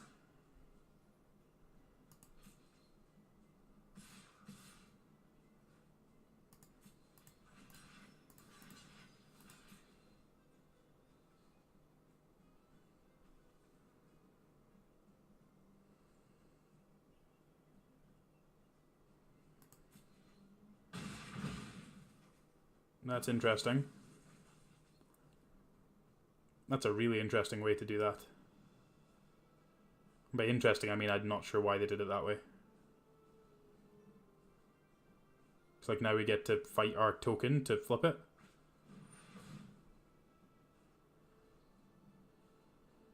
Well, I may as well just fight the Aspirant. It doesn't actually make a difference.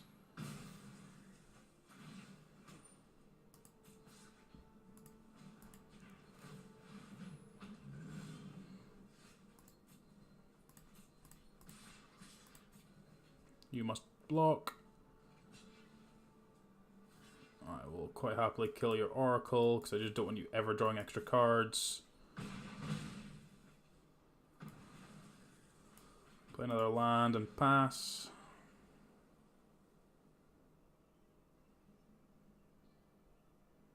This just shows, kind of highlights the power level of these Corsairs. Just being able to continually just plow in damage even when... even late in the game. Like at this point, like both of our Corsairs are doing a lot of work because we don't have any flying blockers. Only got Corsairs. He's got a Spirewinder now. Spirewinder's a good one for them. Like, we just get to keep plumbing out 4/4s though, so lethal 4/4s are good. Have to block with the Jade Guardian here.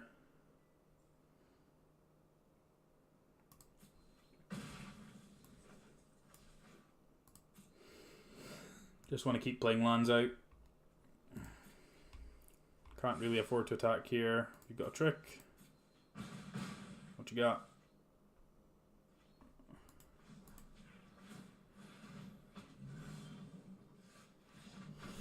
Oh, but he didn't get to see the second Golden Guardian. He'd been really tilted by the second one.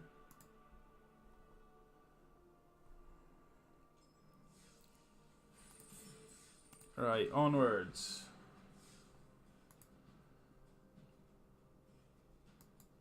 Man, work's going to be a struggle tomorrow. One day before holiday, work is always a struggle.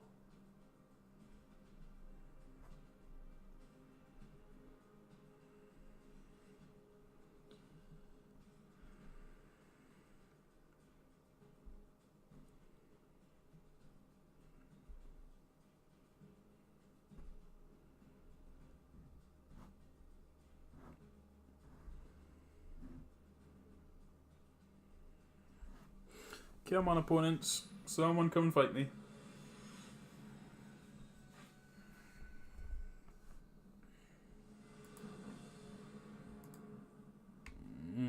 I'll keep this one just because it's got a good 4/5s, but obviously not ideal, not being slightly lower to the curve.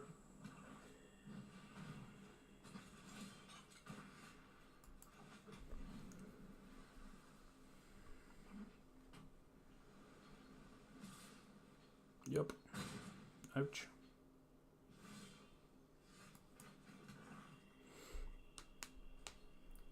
Our 4s being good means that we're okay here, but like obviously we're behind on a little bit of tempo. Spirewinder there. Play Pterodon Night Out means that we can make have 2 flyers next turn, if they don't deal with this one.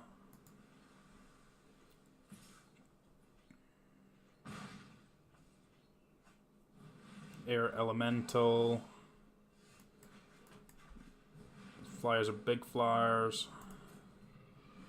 Good thing I've got some flyers now. Please don't kill my flyer, otherwise neither of my guys fly. Gross. Basically dead to that, I think.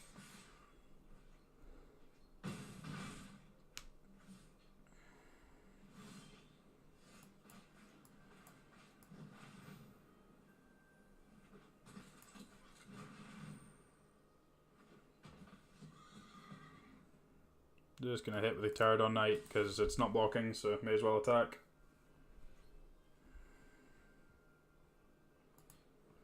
I think this will be the last game of the night. We're just ticked over 3 hours.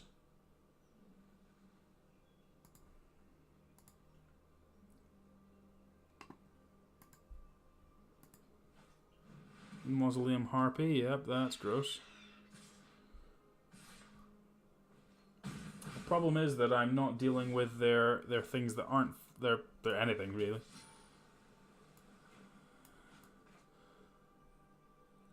I can't cast both Golden Guardians just to show them I have 2 and that I just didn't get to do anything, so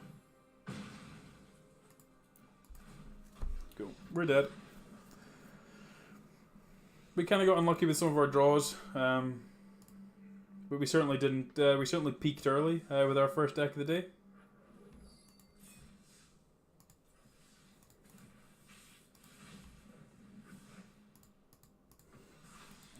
Rare wildcard's a nice way to finish. Cool. So yeah, thanks very much everyone for watching. The best deck of the day was the first one up, so if you want to go and catch the archive of that one, it's either on Twitch archive or on YouTube. It'll be up later on, and you can do that. Otherwise, thank you very much everyone for watching. A couple of new followers tonight, and first Twitch Prime subscription, so thanks very much again, Florin, for that one. But yeah, I will probably back at some point over the weekend, but we'll see how we get on. And as I say, I'm looking to do some daytime streams later on next week, either Thursday, Friday, maybe both. Try and up the numbers of hours that I'm doing, and yeah, see how we get on, seeing as I've got days off anyway. But thanks again, everyone, for watching. Greatly appreciate it. And I will catch you all next time. Again, thanks very much for watching.